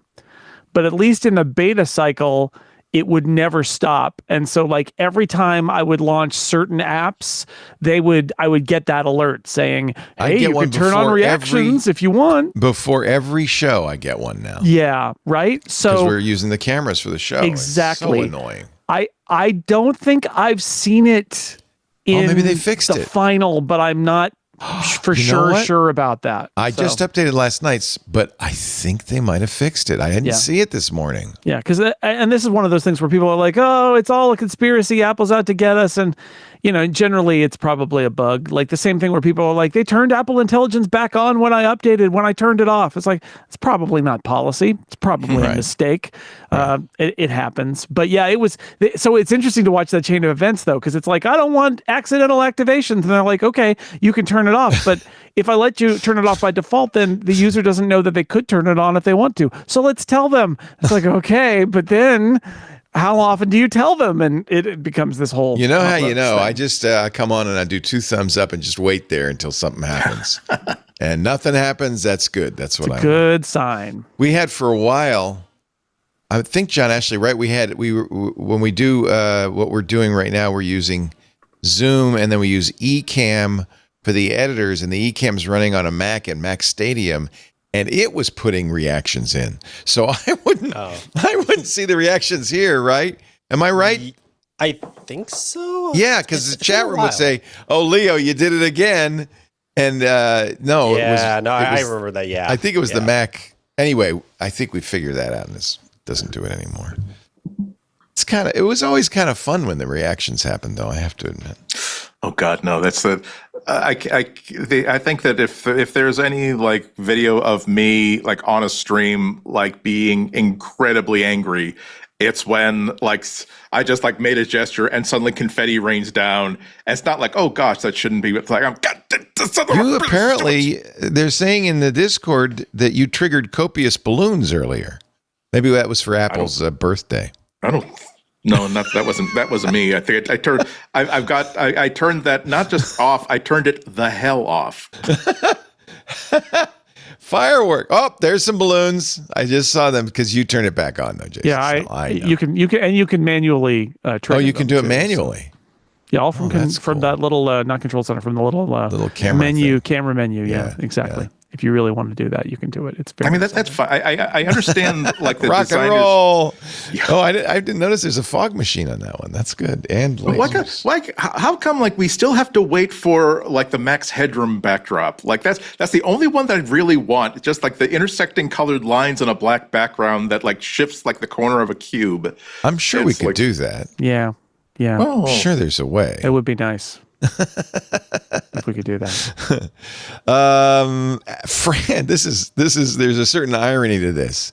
So Apple got a lot of kudos from everybody except Meta when they added the app tracking transparency setting. You know, the one that pops up when you install a new app and says, "Do you want to allow this app to track you all over the phone?" And you say no, and Meta says $10 billion off the bottom line. France is now fining Apple over app tracking transparency. But there's a big but. It's one of those things. They didn't say you have to stop, and the fine was a measly, 4 million francs, $162 million. Measly from Apple's point of view. I don't understand that at all. So, it's like, go ahead, Jason. I'm sorry. I understand. Okay, so it is perplexing. I kind of understand it in this case, which is Apple has done something very simple, which is app tracking transparency. And what's happened is they've gotten kind of out-regulated by France, which has said, but these are the rules that you need to follow. And what that means is that, like, if you answer the app tracking transparency question, you also still need to answer Facebook's questions about this and have its settings involved. And this is an ongoing trend now where the issue is not that Apple is protecting its customers, because it is. What the regulator in France seems to be saying is that it's added too much complexity, because there's the Apple alert, and then there are these other alerts that come in from from Facebook, and that's too much. But to say, well, Apple, I'm going to fine you for protecting your users, it does seem kind of baffling, but I understand where they're coming from. It just seems really misguided, because Apple is trying to be, I think this is a case where Apple is trying to just make it real simple, dead simple, just like, do you want this or not? And the regulator is like, but no, we have more because it's France. We have more complex rules and complex questions that we want to ask. Apple, get out of our way. And the result, unfortunately, is that a lot of these other things, you get put in this dark pattern funnel where they want to lead you down the wrong path and find a way to make money off of your data in some other way. Being Facebook, where Apple doesn't want that. So it's a very weird situation where I kind of understand where they're coming from. And yes, there is potentially added complexity, but like to say stop, Apple, you're fined for protecting your users is also just a wild thing to see. While the objective pursued by AT&T is not in itself open to criticism, the way it is implemented is neither necessary nor proportionate to Apple's stated objective of protecting personal data. But what's weird, in 2021, Apple asked the French Competition Authority, and they said, we cannot find fault in what you're doing. This is ahead of the launch. The authority chief, Isabel de Silva, said it could not intervene just because there might be a negative impact for companies in the ecosystem. So it's just, I wouldn't blame Apple for being irritated by this one. Germany is still investigating. Remember, in the EU, it could be a much more significant penalty. In fact, up to 10% of global revenue, which is like, I don't know, what is Apple's global revenue? I mean, that could be billions, right? Yeah. I mean, 10% starts to get close to how much they're paying, how much they make in the EU. So they, you gotta be careful there. Just go, well, yeah, well, like this isn't, maybe this isn't worth being here. So I think that's the challenge. And the EU is far more, they care far more about trying to figure out why their businesses can't be more successful than they are about users. Like that's what all this is. It's all about. It's really them saying you're hurting our companies, and their companies are complaining to them about, well, it's all these American companies that are beating up on us, and how do you? And all of these regulations are all based on that. Like, how do we have our not very and they have so many impediments to being successful that come from their own governments that I don't know if they really can be competitive in the environments that they're in. So. And also, there's another factor is that there was an article in the Financial Times a few days ago about how like the EU is like quietly like planning to enforce DMA and other laws against American companies, but not to be really aggressive regarding fines because they want to tee off the American executive administration as much as they possibly can. So that's sort of insulating them from a lot of the fallout from a lot of these things. So 10% off of everything, 10% of their entire revenue is probably never going to happen, but it's going to be it's always going to be a calculus of how much can we fine them so that we are enforcing this law in a meaningful way, but not in a way that will cause Tim to fly down for another chicken club sandwich at Mar-a-Lago and complained that, hey, we need an airstrike against Brussels because we don't want to pay this fine. What is Apple's response to the new Utah App Store Accountability Act that was signed into law last week by the governor? So we've talked about it before. It is now the law. Have they responded? Negatively to it. In my mind, it's the same story, which is Apple has a plan and a system that they think is the right one in terms of how you deal with verifying the ages of the users of services, and the various legislative bodies and regulators disagree. And so you end up in this weird position where Apple may be forced to do things it doesn't want to do, but also that are potentially not great for its users. In the case of the Utah law, it's this idea, that we've talked about here, that Apple believes that if you want Facebook to know that you're the right age for certain kinds of content, that Facebook should ask. And what the state of Utah is saying is, no, Apple and Google, as the App Store providers, have to ask. They have to keep that on file, and Apple's like, we don't want that information. We don't want to pass it on to other people. We really do not want to be involved in this process. And I understand it from a, I don't want to spend the time and effort. I get that part, but I think that they also make a privacy argument that absolutely that you don't necessarily want to be in the position of providing personal information to other parties. Steve Gibson had such a good suggestion, and I wonder if Apple might consider doing this. He said the best way to do this would be for Apple to allow a parent to enter a birth date into the phone of the 100%. user. Yep. And then so Apple doesn't know that birth date or doesn't know anything about it. And by the way, the parent could enter whatever it thinks is appropriate. So the parent could say, well, my 13-year-old really is as mature as an 18-year-old, so I'm going to say she's 18. Or my 15-year-old is as mature as a 9-year-old, so I'm going to say she's 9. Because the parent is the only one who really knows what's appropriate for the child. And then the App Store could just go by that and say this can't be installed. Without giving up any information. No verification is needed. And if a parent doesn't want to participate, they don't. Yeah, I agree. I think the only solution that makes sense, that does the least amount of damage and solves the greatest amount of problems, is for an app to simply get a yes or no answer from the device saying that, is this app appropriate for this user, and not have to know the gender of the user, the age or anything. Yeah. Just, is this appropriate? No. Okay, then I won't show this content, or I won't allow this app to allow a new account to be created on this app. I wonder why Apple doesn't implement that. It seems like that would be a great solution that would get it off the hook all around. Yeah. Well, they may be forced to do that now. They also, there was that talk about the API that would allow the apps to query an age range and not a specific birth date, which is such a great idea. The idea that Facebook could ask, like, is this person over 15? And Apple would say yes or no. Right. But that it wouldn't give personal information. It's a great idea. Yeah. Such a great idea. And it's still, and it keeps the power in the hand of the parent where it belongs, because the parent gets to decide what the emotional age of the child is.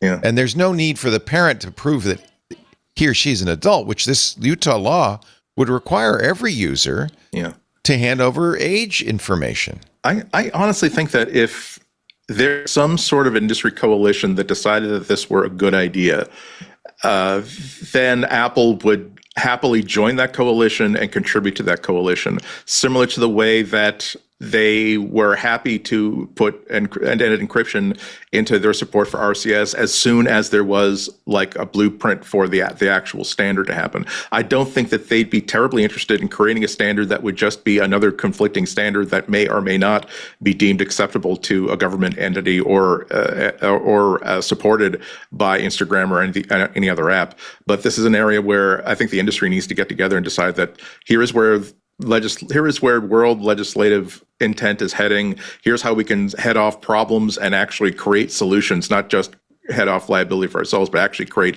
a solution to a problem that is on a lot of people's minds, not just legislators. I hope that happens, because again, as much as we can make very valid arguments about privacy, there's also I think there is agreement on at least some level that there is content and apps that should not be available to kids, or a parent who's involved in their kids' lives should have the ability to basically have some oversight. And there's always nuances there, but on a broad level, I don't think there is uniform agreement that a kid is just like any 28, 29, 30-year-old iPhone user and should have access to absolutely everything without oversight and without restraint. And I also think that at some point we have to realize that we might not be able to make a law about everything. Like, there are things that should and shouldn't happen, and sometimes we're not going to be able to, like, what we're seeing in the EU, what we're seeing in all these states is like, there's got, for lawmakers, they have a hammer and everything's a nail. Like everything that's wrong in society, we have to write a law for. And I just don't know if our lawmakers are technically equipped mentally to be able to write these laws. Like they have no idea. Most of them don't use email, for a variety of reliability reasons, but they don't use email. Most of them spend very little time on the internet. They have kids with almost no life experience advising them.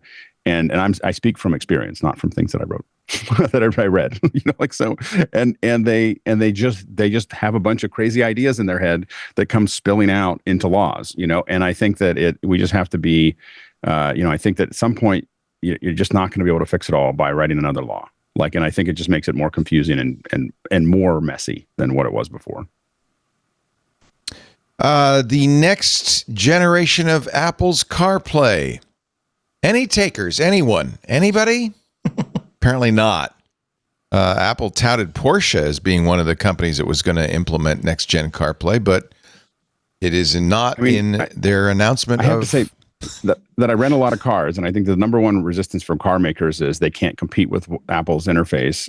And the issue you get into is if they keep on letting Apple install it, no one's going to want to use the one that they want to charge their users for. And I think that they really have this idea of charging, and their interfaces are just, I can't say the word on the show. Right. And so, and you just like, who thought this up? Who thought that this was okay all the time? And so then I'm like, okay, I just need my iPhone to just do the thing. Like, I just need, just stop. And so I think that the problem is that, Apple is better at this than they are. And I think that they don't want to put these things, all of their interface. I'm in a lot of different cars. I've not been in one car where I thought the interface was remotely competitive to what I have in CarPlay. And that's whatever the version is for the last 5 years. So they're just so bad at it because the problem is that they aren't trying to build a product. They're trying to build a product that's serving a whole bunch of things that don't include the user. Like, how do I sell you on things? How do I make sure that you have all these other things? And it's this mishmash of all of these things. And and instead of, they don't have a clear vision, and Apple tends to have tends to be much better at clear vision of what they want to give you on these kinds of interfaces. And it's just so frustrating to use a car without CarPlay because and if I can't connect for some reason my phone to it, I have a suction cup in my thing. I can use the LED screen as a nice smooth surface to suction cup my phone to it and just call it a day.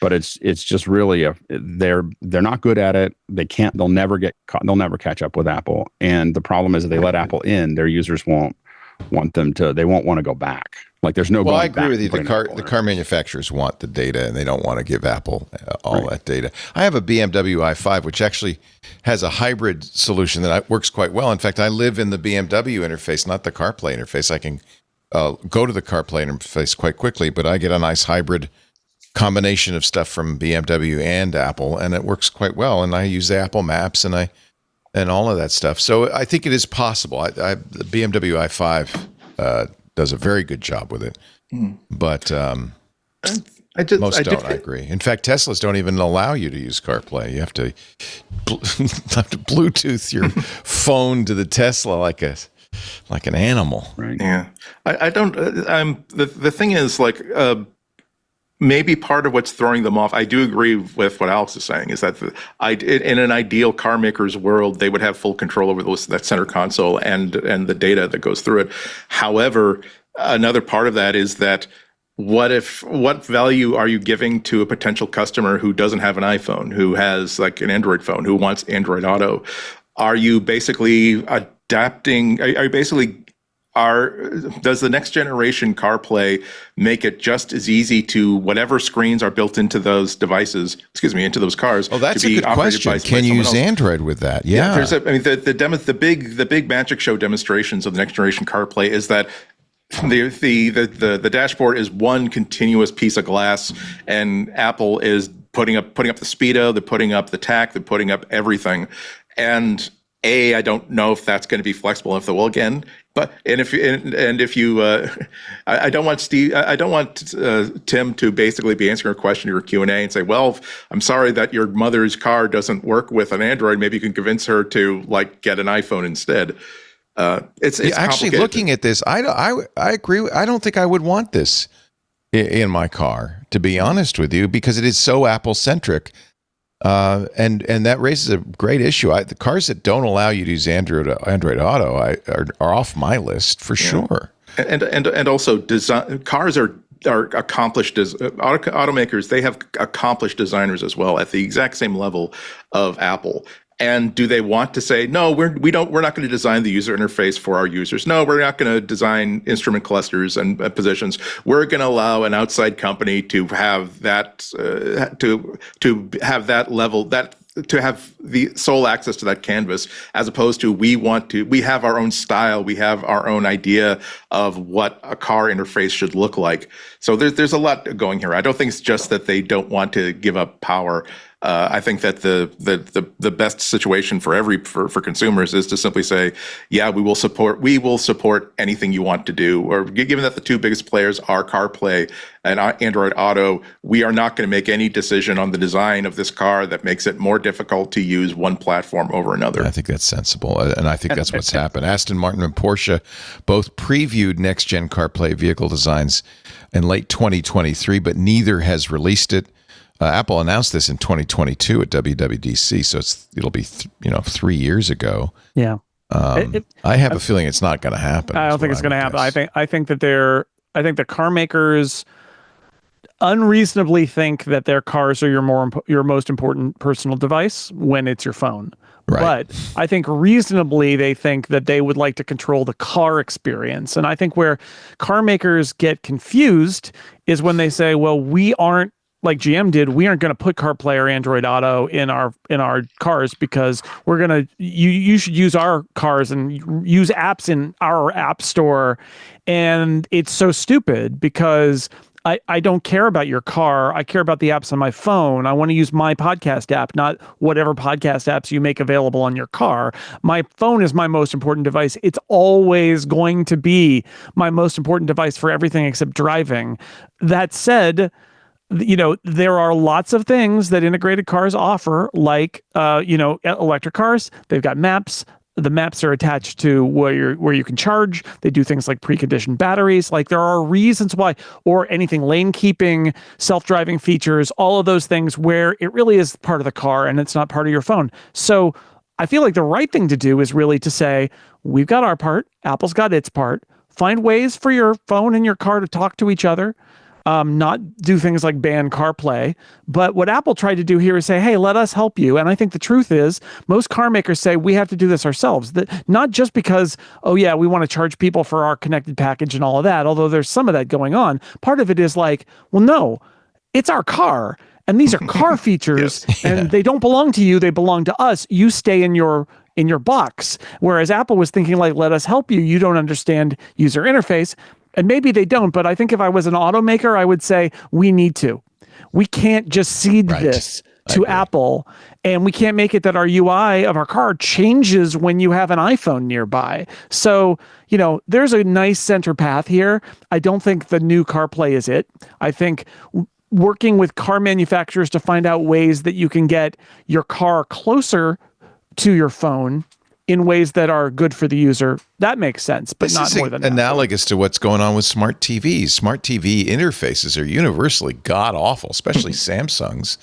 But they still, even if I use an Apple TV, they supersede the Apple TV until I finally get out of the Samsung interface and get into the Apple TV interface. But they make money on it, so they're going to keep doing it. Yeah. I mean, I think that it's not that they don't have good designers, because they've got great designers. They have the best. They have the money to do that. It's that they have too many missions, and so in most of those missions, every bad design usually has an accountant somewhere behind it. And of someone trying to how do we graze some more money off of the user? How do we, I think a lot of car manufacturers really want a subscription service. I mean, they sold me a car 10 years ago. I'm still driving it. They didn't get any more money from that. And so they, getting me to pay $150 a year or whatever would be a lot of money for them. And I think also when Apple came out with this, they were still rumored to be making a car. That is a huge problem. Right. That was and I think that was them when they launched it. I think that they were like, oh, you're going to take all the data, figure out how our cars all work, make one better, because they could. Like, that's the thing. This is what's scary is Apple could, if you give Apple all that information, it could make a potentially a better car. It didn't end up making it a better car, which is why they stopped working on it. But I do think that the problem, again, for the car manufacturers, they have too many missions, and a lot of them have to do with making money. And the same thing with the TV screens, which is why, like, mine is just an Apple TV. Like, it just goes to HDMI 3. I don't have any, I don't interact with my. The difference is that a car between a car and a TV are great, though, in the sense that there are lots of things that is a car function that you need the car to do, and that your phone isn't going to do, and therefore you either need to do what the new CarPlay was trying to do, which is sort of allow the car data to break through Apple's interface in various places. Right. And again, I don't think it's unreasonable for them to say, though, there are things that we need to control, because it's like the speedometer and our driving package and car charging planning and things like that. It's like, okay, fair enough. Where it verges into ridiculousness is when the car manufacturer says, oh no, we have to build a wall between you and your smartphone because not only is it like, no, everybody's going to love listening to podcasts on our podcast app instead of their phone. It's madness, right? Well, it's like you would never think that. But they're like, but we want to optimize for revenue and we want people to pay for our package. And I was like, all right. So, what should happen here, and I don't know if it ever will, is there should be an extension of CarPlay that continues on, that is not the quote-unquote new CarPlay, but is like an extension of the existing CarPlay, which Apple's working on, that lets car makers comfortably use what Apple wants to provide while also doing what they think they need to do in a way that lets the user have the power. And that's the thing that is at the core of this that we're all talking about, which is where this gets bad is where one company, honestly, whether it's Apple, they're not doing this, but whether it's Apple or the car maker says, we're more important than you. and that is like the GM decision about CarPlay is GM saying, no, it's going to be great because you're going to have to use an app, a podcast app that we approve, and a music app and service that we approve. And it's not going to work as well as the one on your phone, but it doesn't matter because we approved it. And it's got to stream via the cellular subscription you need to pay us for. And if you want to use your phone, you can, but you're just going to have to do a Bluetooth thing and it's going to be dumb and you're not going to be able to control it. And like, that's when the car companies lose their way. That's the Tesla story, by the way. Let me show you the BMW interface. And I think this is the key is that cars need to have bigger screens. And they're getting them. So that they could put CarPlay. CarPlay looks beautiful there. You don't have to have CarPlay there. And that's actually a new feature, Leo, we didn't even talk about, is that the big new CarPlay feature is that I think they added that like a third row for giant CarPlay screens. So it's great. And cars should have these big screens. I can switch to a BMW interface here on this screen. The driver's screen does have components both from BMW, like how much energy I'm using, but also from Apple with maps. The directions show up. There's even a heads-up display where Apple Maps shows turn by turn. So BMW has decided, let's integrate, let's allow you to use Android Auto or CarPlay in conjunction with our stuff. They do have a whole page of stupid BMW apps. I never go to that page. Sure, but you can, I was just using a CarPlay interface on my mother-in-law's car this weekend, and it's a Toyota.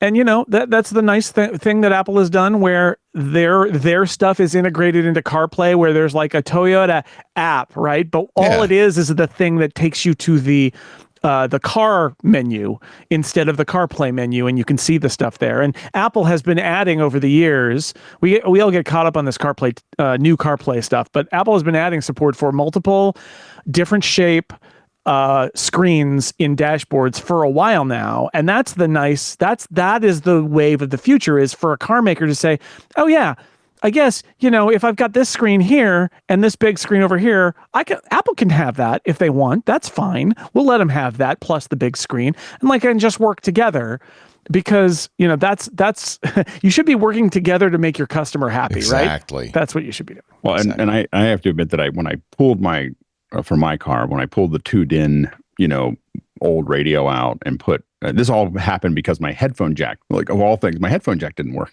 And so my wife has a much more advanced car. I have an old car that's like a truck, like a beat up truck that is a van.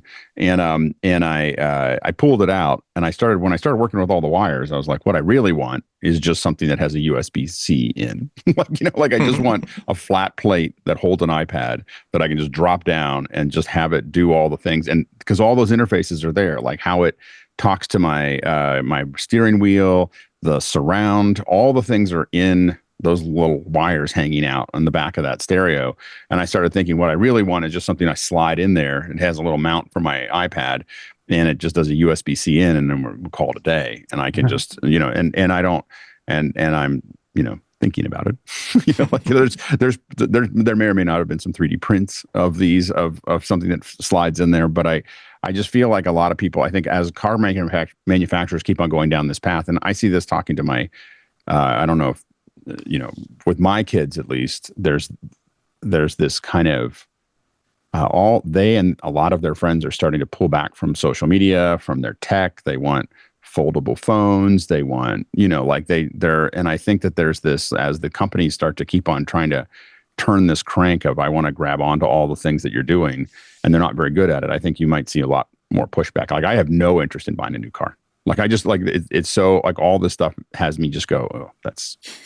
But you do use email, right? Or do you have somebody print out the emails for you? I use email. I use email. Just checking. I respond to it slowly. I do. I check it. I check it a couple hours apart. I don't check it regularly. It doesn't do any ding. I sometimes go several days without. Yeah, checking it. I'm not very it's a great responsive. feeling, I must say. Text, I'm super responsive. There's a text, Discord, those kinds of things. I'm like very tied into. I hate email. Like, I just. You're watching MacBreak Weekly with the man who hates email, Mr. Alex Lindsay. Andy Anako's also here. He loves sideburns and The Prisoner, but he is not number one. Just to be clear about that. Be seeing you. Yeah, be seeing you. Not yet. Stay here for a moment more. Jason Snell is also here. He is saluting like an emoji. I know how to salute from an emoji now. That's right. That's it. Yep. That's right. I also have bags under your eyes. Yeah. Uh-huh. Our show today brought to you by CashFly. For over 20 years now, CashFly has held the track record for high-performing, ultra-reliable content delivery, serving over 5,000 companies in over 80 countries. How do we know CashFly is so good? That's how we get to you. If you watch or listen to our shows, chances are you're getting them from CashFly, the only CDN, content delivery network, built for throughput. They offer ultra-low latency video streaming, which can deliver video to over 1 million concurrent users with less than 1 second latency. How about that? Lightning fast gaming delivers downloads faster with zero lag, glitches, or outages. And mobile content optimization offers automatic and simple image optimization, which means your site loads faster on any device with any size screen. You'll get flexible month-to-month billing for as long as needed. That was very important to us because when we started using CashFly almost 20 years ago, we didn't know how much bandwidth we were going to need day to day, week to week.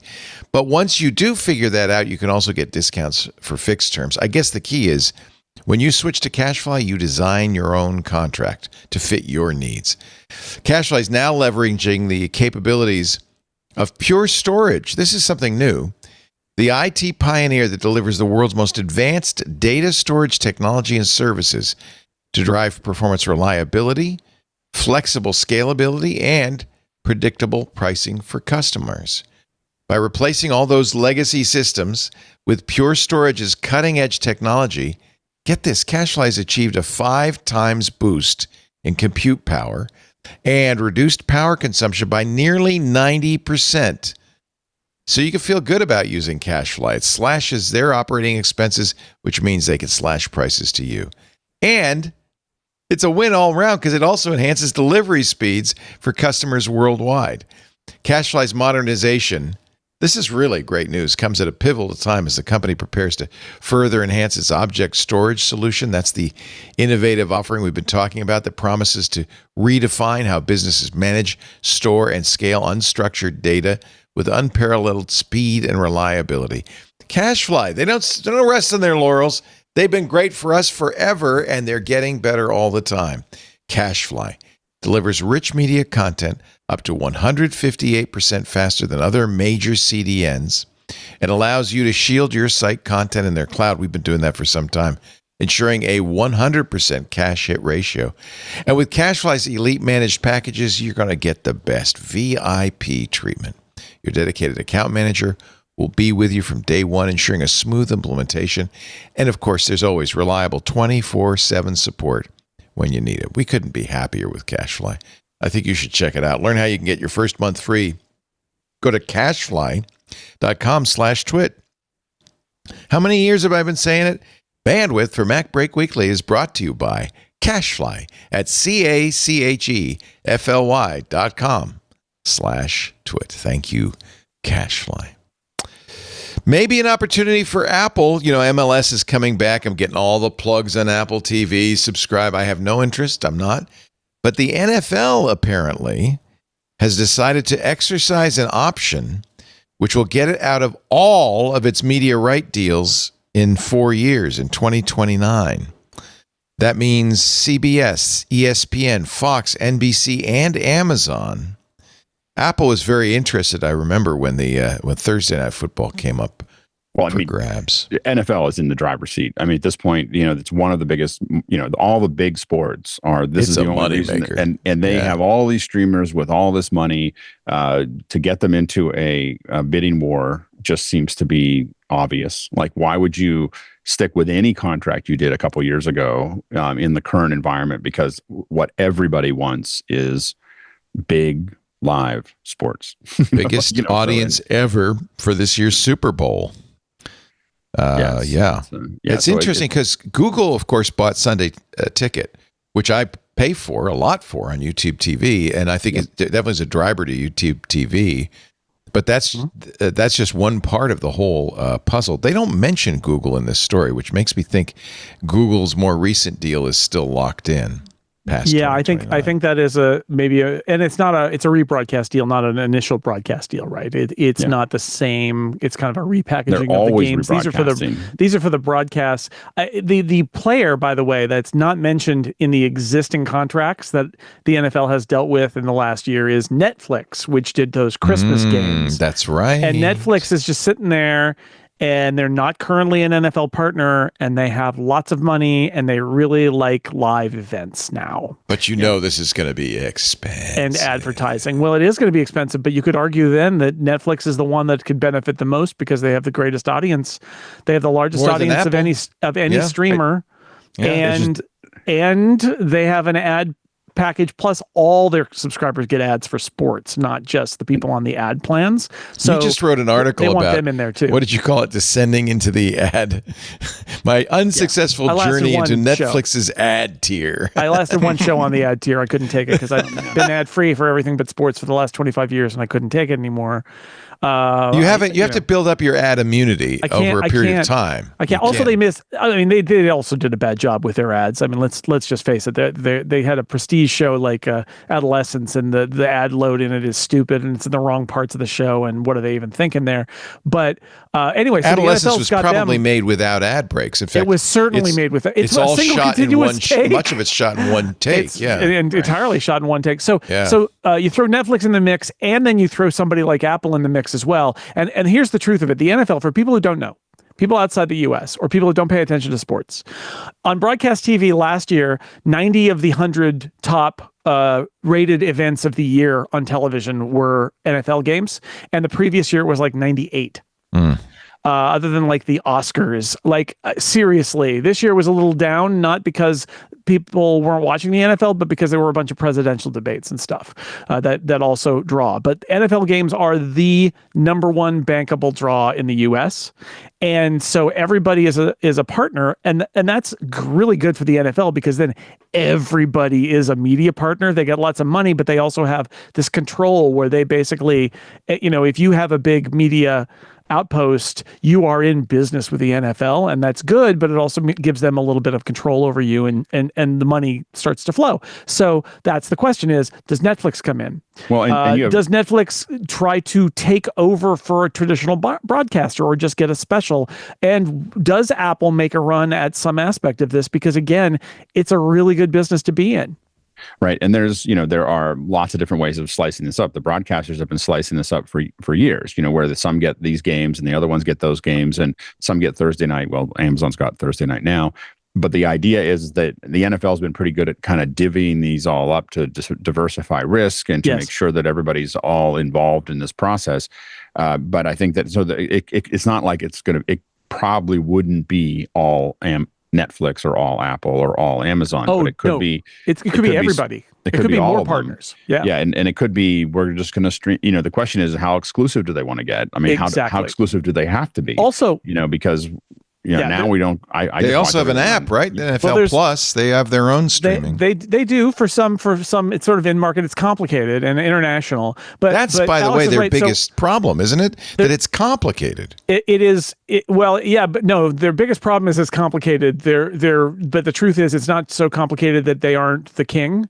And they 127.7 million people watch the Super Bowl. Maximize their revenue, right? Like all of these things are happening. And to Alex's point, like a couple of things. One, they are at 17 games, headed for 18. They're going to do an increasingly large number of games outside the U.S. They could literally do a full schedule of outside the U.S. games with various visiting teams as they increase their schedule. So that's interesting from a scheduling standpoint in terms of timing. And then what I would say the thing to look at that I'm interested in is NFL rights. They've added Sunday night and Monday night and Thursday night and Thanksgiving and Christmas. But the core rights that are currently split between Fox and CBS, that concept dates from an era where there were 3 broadcast networks in America. And you had like 2 channels in every market that showed NFL games on a Sunday. Well, they don't have to do it that way. Like that, I know that's been there since Alex and I were watching, and you were watching, Leo. We were little kids watching. It was like it was on 2 channels, but they don't have to do it that way. They could have the rights. They could bring in another player. They could play on other days, even more days than they already do. They could have different time slots. And trust me, the NFL knows that, and they know what can maximize the whole schedule. They have so much inventory because there's so many teams that they will, and they can and will. And this is the problem with the rise of college football is like, if college football crosses the NFL like they did this year when they put one of their playoff games on the date of an NFL playoff game when the NFL told them not to, like the NFL could bury them because the NFL is king. And so they will go into every slot they can and maximize their revenue. And so it could be a really big deal when this all comes up. Yeah, I think that they could also just go, well, we're going to have everybody broadcast these, like they don't have to give any, they could just give all the services, all access to all of those things and probably charge. And then say for the services, they say, well, you're all on your own to figure out how you promote us. Right. So the thing is that it could just be cross broadcasted across all those things, and they could probably charge each service the same amount that they're making now and just 4x everything that they're doing in front of them. And the services wouldn't like it, but they'd still pay for it because it is so lucrative.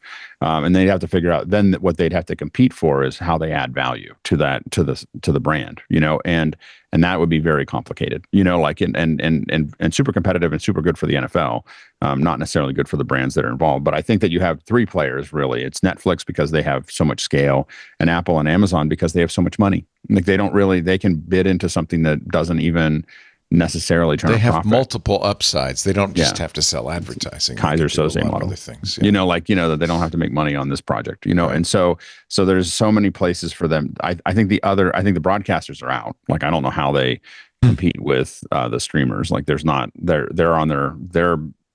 not doing well now, and it's only going to get worse if they have to compete against. Do local teams, Jason, have influence in that? Do the San Francisco 49ers get to say, well, we got to have a local station? Yeah, I mean, the owners are the ones in charge here, right. And so they all know that they want local TV. Local TV is not going anywhere. In fact, it's one of the reasons the NFL is so successful. But to Alex's point, if games weren't available on CBS and Fox, let's say, what they would do is what they've been doing all along, which is they put any game that's not on local broadcast that the local team is in, they put that game on local broadcast. So you could be in a scenario where there are a whole bunch of games that are only on Prime Video or Netflix, but your local team will still be on your local station. That's why I was surprised with the Amazon deal, because those Thursday night games were only on streaming, and I thought, no, the locals were doing it. If the Kansas City Chiefs are playing the San Francisco 49ers on Thursday night on Prime Video, it's on in Kansas City and San Francisco. Simulcast. Yes. But I have to say, Amazon got great ratings. It was very successful.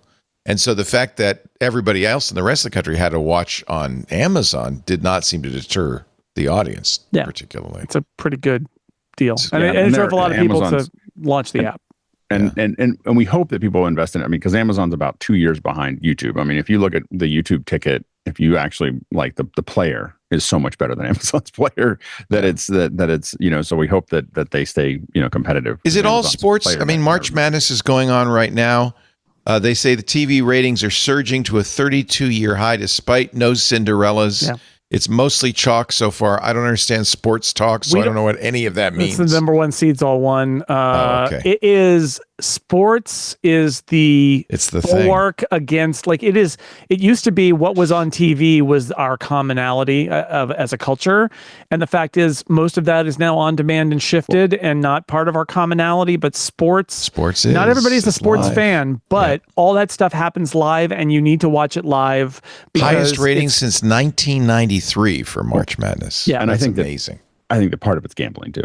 So a lot of it's gambling. And the NFL knows that, right? Sure, a lot of people are watching because they have something at stake. At watching. It's true, but I would also say that you can be a sports fan. I don't gamble, and I'm not interested in watching sports that's not live, right? I'm just not. Oh no, it doesn't really matter. No, I tried to watch some Giants games because I missed them live. And it's no, it's delayed. I mean, they make MLB has a great product called the condensed game that lets you watch the whole good parts of the baseball game in 20 minutes, which is awesome. Yeah. But it's different. It's as long as a baseball game should be. It's an extended highlight reel instead. But yeah, so anyway, this is the challenge: is how do you get a communal moment? And other than those things like presidential debates or the Academy Awards, most of it is sports, and that's why while everything else is kind of going down, the NFL rights, the college football rights, the college basketball rights, and the huge NBA rights deal that NBC signed, these are all. That's why, because also from the other side of it, if you have a broadcast TV network, as those businesses have descended, what is left for them? And the answer is sports. Yep. Sports is left for them. Not even news, sports. Yeah. All right. I'm sorry to all you nerds who are going, what are they talking about? These sports. But let's talk about something nerds care about. NaNoWriMo is shutting down. Oh, yeah. Yeah, okay, so sorry for taking over this part of the show, but no, you are the expert. First, explain what NaNoWriMo is. NaNoWriMo, there's a guy named Chris Beatty who came up with this idea that he thought was funny, which is he and his friends would write a novel in the month of November. It's one of these, it's like a stunt of do a thing in a month. And they did that for a while, and then they decided to kind of popularize it, and they ultimately set up a nonprofit. And the idea there was to provide a platform for people to come and say, I'm going to do it, and to log their words. And then they built up some education resources so it could be taught in classrooms. And it just kind of went from there, and they built community forums. It was a very kind of early to mid 2000s idea. And I was on the board for about, 5 years as Chris Beatty was getting out of it. He didn't want to do it anymore after, I think the first year I was there, he had enough of me. No, he just was tired of doing it, but it kept on going. And they said they're shutting down. I haven't been affiliated. I don't know if I even know a single soul over there anymore. They had a couple of scandals. They last year, a lot of people were really angry because they had a sponsor who was AI related, and a lot of people in the creative community obviously are really angry about the idea that you could use AI to help you write a novel or something like that. And previously, they had a community scandal where I'm even hazy on the details, but my understanding is there was some bad behavior by some people who were their kind of municipal liaisons, and it showed the limitation that a nonprofit can do for something that's a giant community, a web-based community thing. I think the truth is, and I can tell you this from my time on the board, that was a difficult nonprofit to run because the concept is just out there, which is write 50,000 words in 30 days. That's not a thing that you need anything for. And even when they provided a platform for you back in the mid 2000s, today, it's totally unnecessary. You can do this anywhere. There are tools to track you. It's a concept that's out there in the world. They tried to make the world a better place by building a lot of educational resources. That was really nice. But the truth was, it was all small dollar donations by people who are like, I did it and I'll give you $10. And it's hard to sustain something like that, especially when I feel like it got less necessary over time. And then the moderation part of it, we're going to have a bunch of forums and we're going to set a bunch of in-person meetings in various cities and all of that. For a little nonprofit to do that, it was not something that was ever really a great thing long term. You throw in a couple of these scandals that even if even if they weren't necessarily a huge deal, it's enough to diminish enthusiasm among parts of the community. And if you're relying on the community for small dollar donations to keep your lights on, that's not going to work out. So it's too bad. But the good news is it's not illegal to write 50,000 words in 30 days. There will be plenty of websites that will tell you how, encourage you, and let you track it. And I encourage it. I wrote 3 novels. That's awesome. Because NaNoWriMo did it. And before you say yes, but if they're published, if they're not published, they don't matter. First off, lots of first-time published novelists have like 8 novels in the drawer, and it's how they learn to become novelists. And no other thing gets punished because you do it for pleasure or because you do it for practice. If you think it's dumb to write a novel, if you're not a professional novelist, I recommend that you go down to your local basketball courts and yell at all the non-NBA players who are playing basketball. Or the painters, or the singers. I'm learning how to play the piano. No one will ever hear me in public. I promise you. Yes, but you can still do it. A pleasure. Why play the piano, Leo, if you're not going to be a professional piano player? It's a pleasure. Right. So it's a shame, but the concept lives on, and you don't need a website for that. You don't need a nonprofit for that. I think the focus, though, on the negative events, the moderation and its forums and the AI, takes away from something a NaNoWriMo spokesperson said, Kilby, in a video. Too many members of a very large, very engaged community let themselves believe the service to be provided was free. And I think that is kind of maybe the fundamental moral of all this, is so much has been provided for us on the internet for free. And it turns out we learned it wasn't free. It was attention based. It was advertising based. That people stopped paying for things, and I think it's an important lesson to be learned. We can keep doing it, but it's a shame that it couldn't continue. I agree. I think that the problem always when we were doing it was, what do we have to offer? Because the fact is, it's fairly easy to do a word tracking thing, and you can have a self-organizing community that says, hey, in my town, we're all going to meet at this cafe and we're going to write during November. You don't necessarily need it to be blessed by some central organization. And that was always the challenge with them. So really what it ended up being was, this is a fun idea, and if we turn it into a nonprofit, we can maybe do some good with it in education, which is, I think, one of the great things that they tried to do with the money that they raised, was keep the website going, keep the community going, but also put that money into educational resources so that teachers could take the month of November and do creative writing projects with their students. I think that's awesome. But in the end, the internet, this is the funny thing, it's still the internet, but the internet of 2005 and of 2025, they are very different. Very different. And some for good and bad. Yeah. I think that you have to figure out what your value proposition is and why it's different, and what and a lot of times people put something up and they go, okay, well, it's cool, we made this all there, and they're not really paying attention to what makes it so that someone looks at it and goes, wow, I couldn't do that. Like if I look at, I have to admit, for me, if I go to art and I see art that I can't do, which is most of it, I'm like, wow, that's amazing. If I see something though, like a square on a piece of paper, I'm kind of like, I don't know.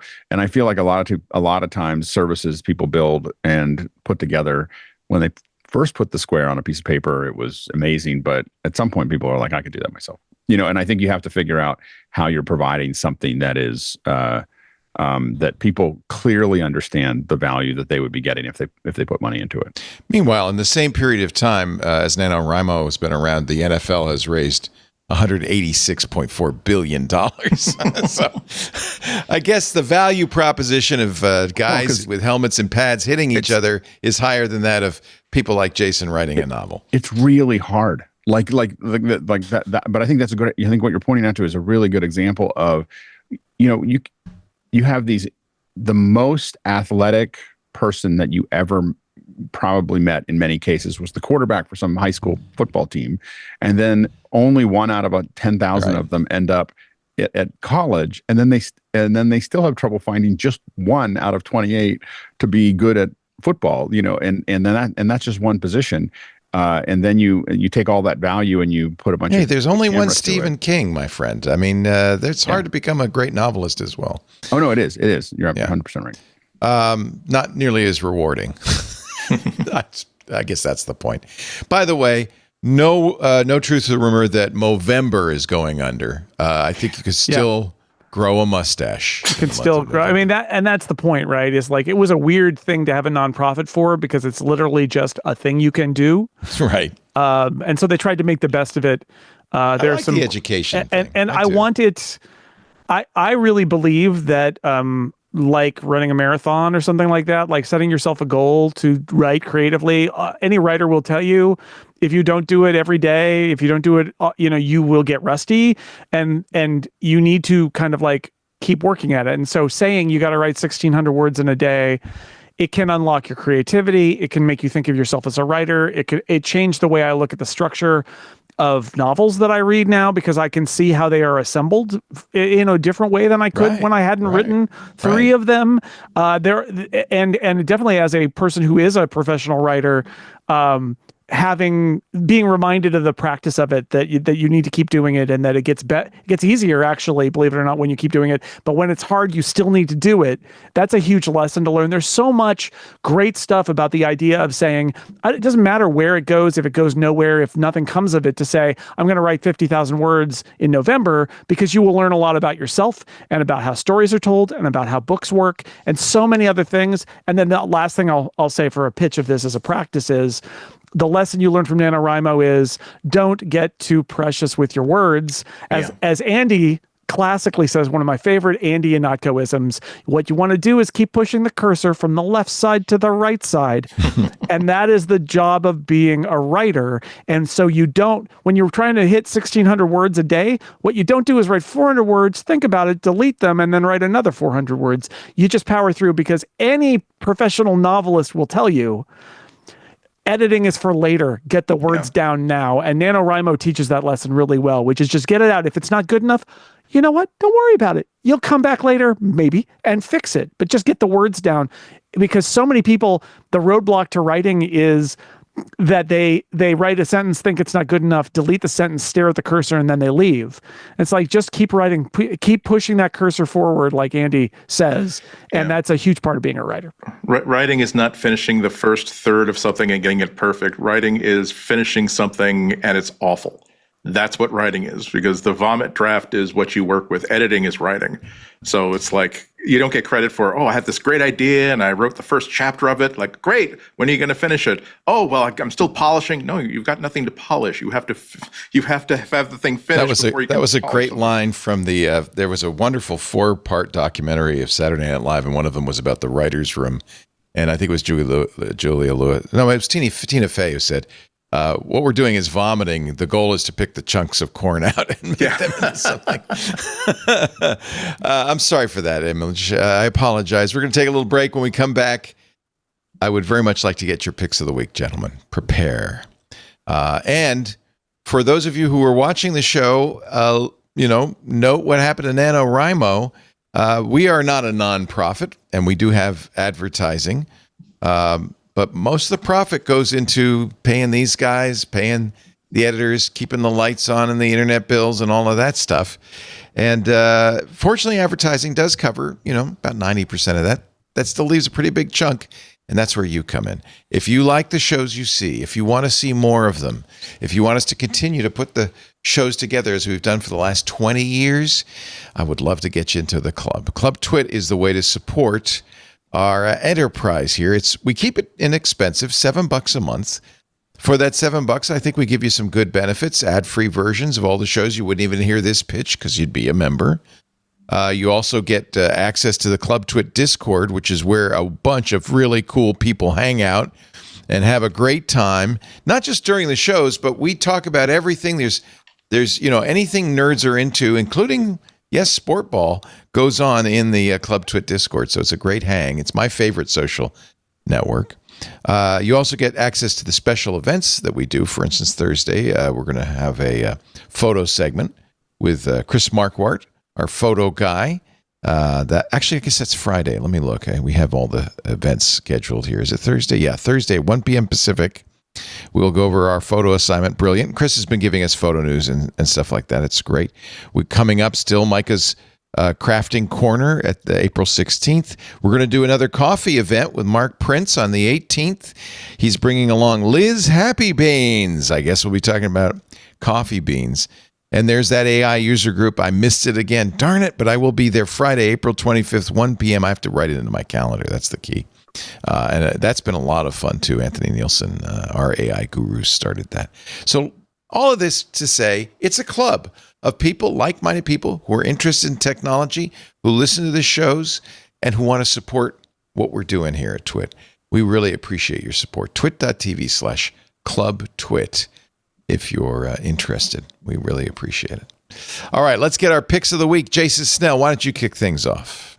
Okay. Well, I think I'm going to go with a repeat from a couple years ago because it's still out there. It's still free. And we've been talking lately about the issues involving like Amazon shutting off the USB sideloading hole from Kindles, and like how do you get things on your e-reader or your phone or wherever you want to do them. And I just want to put in a plug again because I think I did this like in 2023 and I want to do it again.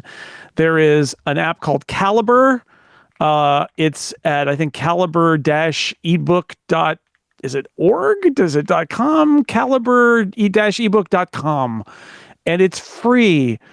And it's an ebook library app that will convert ebooks into other ebook formats. You can take Mobies from Amazon and put them on your Kobo. There's so many things you can do with it. It will be your library. You can read in it. There's just so many things you can do with it. So Calibre, there is also a third-party DRM plugin or DDRM plugin you can get that will strip DRM from a bunch of common formats. And I'm not saying it to pirate the books. I'm saying to put them on other devices. To move them around. I moved all my Kindle should. stuff over to my Kobo because I own those books, don't I? I think I do. I mean, they might say you have a license to it, but I think morally, if you bought it, you could put it. You should be able to put it anywhere you damn well please. And Calibre helps you do that. The DDRM plugin, you can search for it. It's gone through a few versions now.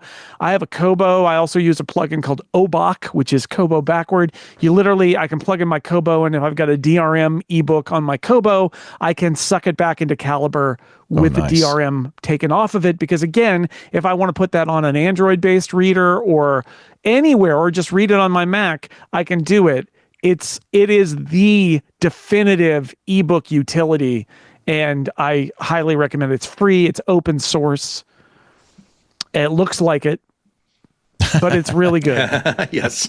It looks like it, but it's really good. Yeah, I agree. Really fantastic. Everybody who has ebooks should have Calibre. CalibreEbook.com. Good pick. Andy Anako, pick of the week. Mine is something I'm sure everyone's heard of, but I finally bought one recently because of the Amazon sales. It is a simple USB like power meter, power tester. When I first heard of these a few years ago, the good ones were like $50, $60, $70. The inexpensive ones look like crap, but they seem to have like settled on a single OEM design that's now like $10 to $15 and loaded with features. All you do is you put this on the end of USB-C or something else, and it will just simply show you like what's going on in the charge. So it'll give you, here it's telling me how many volts it's drawing, how many amps. This also has multiple like displays, so it can show you also like what the temperature of the battery is. You can get another page that shows you a graph of like how the amps and how the volts are changing over time. It's super, super useful because there's so many times when you really need to know what's going on. For instance, when I got it just last week, again, I knew these things existed. I didn't know exactly how useful they were. I've had this adapter for ages for my Android phone and for my iPad. It's a simple little dongle that breaks out data and charging so that I can actually like plug in headphones to my iPad while I'm charging it. But I've always been concerned, like, but does this have the right wiring so that if I connect like a fast charger to it, will it still charge fast or will it charge slow? By plugging this in and plugging it through, I can say, yep, it's charging 40 watts. That's what it should be doing. Things like I brought props today. things like, here's one of my favorite little like Bluetooth speakers. I don't know how much it draws when it charges, whereas I have like these wonderful Anchor chargers that I've recommended before, where depending on how many devices you have plugged in and what you've got them plugged in, it might get 100 watts, it might get 40 watts, it might get 12 watts. I know that, okay, now I know this only draws about 10 to 12 watts when it's charged, so I don't have to worry about putting this on the same charger as I've got my MacBook on right now, because I know that between the two of them, they can still both charge fast as possible. And finally, like I've got a bunch of things inside the house that they just don't work anymore. And for instance, I have like a rechargeable light that stopped like charging. I've got one of my favorite little pocket cameras, my little Panasonic Lumix LX10, which won't really charge up. You want to know, is the thing dead? Or is it charging? The charging circuit is working. The device is trying to charge the battery, but there's something wrong with the battery and it's not charging quick enough. So for instance, I found out that my camera is working. It's alive. It's not as though the CPU or whatever has fried or something. There's something wrong with the battery or the contacts. That's just not, it's only charging at 0.01 of an amp, which is rather low. Whereas on the light, this thing will not even light up at all, which means that it's totally inert. It's doing absolutely nothing. So whereas the camera might be worth trying to fix, the light is probably just completely disfincto. And at least it's worth tearing it apart to see if there's anything obviously wrong with it. So, like I said, these are really good. I put in the show notes the DIY-more USB-C power tester, because that's the one I got. Like, you'll see like 2 dozen other different makers, different sellers that look exactly the same way as this. I chose this one because the price dropped to $10 from 15. I had some Amazon store credits that like needed to be used, and also it was just kind of time. And now I've realized that I should have bought this a long time ago, because it's just a cool thing to have like inside your bag. Because there are times when, like I said, you just need to know what's going on. Is this also things like lastly things like the charging speed and the charging profile changes as the device gets more and more fully charged. Not everything that you're trying to charge will have like a series of 5 LED lights. You also can't, like, for instance, have your MacBook plugged into a wall outlet like at the airport or whatever, and tell you how far along it is to charge. You would have to open it up and then unlock it to find out, is this fully charged? Can I take it off the charger? Whereas by looking at this and saying, well, when I first plugged it in an hour and a half ago, it was charging at 40 watts. Now it's charging at like 5. That means that it's at barely the end of its charge cycle. And it's probably 90% or more. Like I said, easy thing, a lot of great use for $10 and a lot of different ways to use it. So thank you, Andy. Awesome. Pick of the week, Alex Gibson. Alex Lindsay. Alex Gibson, that's my new name. Yeah, exactly. I was, last one wasn't that expensive, but this one is. I've got. It's only $3,860. So I'm obsessed with surround sound. Now, if you look at we didn't have an Apple Vision Pro. We didn't do a Vision Pro segment today because I didn't. But there's the update went out, and so the new spatial library's there. And one of the things as you start to go through spatial video and immersive video is that you just realize you need more surround. Like, the audio makes a huge difference. And so I'm going down this path of I'll probably every once in a while pop up with another one of these, like, hey, I found another mic, because anybody who's doing what I'm doing, you have to pay attention to that. And so I'm taking this to NAB, and this is how I'm going to cover NAB. Well, part of what I'm going to cover with NAB. This is a bicycle. It looks like a bicycle seat. It's funny. It doesn't look that big on the website. That's huge. It's not like a little mic. The objects may be closer than they appear. So it looks like a bicycle seat. Yes. Yeah, it looks like a little bicycle seat. Now, what it has is it has a little. It's actually a 5.1 microphone system. So don't sit on it. Okay. So don't sit on it. It's very expensive to sit on it. So it's got a little mic input, or 3/8 or a mic input here, and then it's got a little connector here. Now that connector basically goes in and comes out as just standard old XLR. So this is just 5.1. Wow. Like, we're not trying to calculate anything, figure anything out. It's 5 mics or 6 mics that are coming out that are that are here. And so you just plug this into your mixer. So what I'm going to be doing is plugging this into my mixer, mixing that, and delivering it actually to a live view with all of the tracks embedded into it. So it'll be, when I stream to YouTube, it's going to be a 5.1 mix leaving the live view, and not have to do any other processing like we do with Ambisonic. And it's, this is about as high quality 5.1 mic. DPA is the company that makes this, and they make some of the best mics that we use. It's a good mic. These are really high quality microphones. But and what I'm interested in, of course, is to use it with, I find that when we do event coverage and we start to include more of the surround, whether that's binaural or 5.1 or other things, you just feel more like you're there, and so that's what we're going to be experimenting with. We're doing something a little bit, we'll be streaming on Sunday only. So Sunday will be the day that we stream with the backpack, with the live view wandering around. And we'll be experimenting with still having people with handheld mics, but those handheld mics will be just in the center track, and then we'll have the surround there. And the way we have it set up, we can control the mix between the two. And the 5.1 makes it a lot easier anyway. So I thought I'd show it. It's kind of a fun little microphone. And we'll talk more about, maybe in the future, maybe show some examples, but I will be streaming from NAB on Sunday for a couple hours in the afternoon. So stay tuned and just keep your eye on our YouTube page. DPA. Yeah, DPA. The 5100 mobile surround microphone, $3,000. And I didn't know this existed until like 3 weeks ago. It's really cute. It's what you need, though. Yeah. Yeah, exactly. So cool. OfficeHours.global. I guess that's the big story. NAB's coming up this weekend. Yeah, I'm going to be speaking. I'm moderating on Saturday, and then talking about remote presentation and so on and so forth at the BEA. So this is the Education Association, and it's kind of a secret that no one knows that you should know about. It's on Saturday, so it's not going to be on the regular day. It's on the weekend when you have lots of conference stuff. BEA, basically, it's all educators. It's all, and there's one little track hidden in BEA that is all spatial audio, spatial video, how to get the most out of your remote presentations. And so I'm going to be there. So if you look for me in the schedule, you only need an Expo Pass, which you can get if anyone's going to NAB. Hopefully you've gotten the email from some company that says you can have a free Expo Pass, but you only need a free Expo Pass, so it doesn't cost you anything to go. It is the, I don't know. I mean, I just feel like it's the coolest.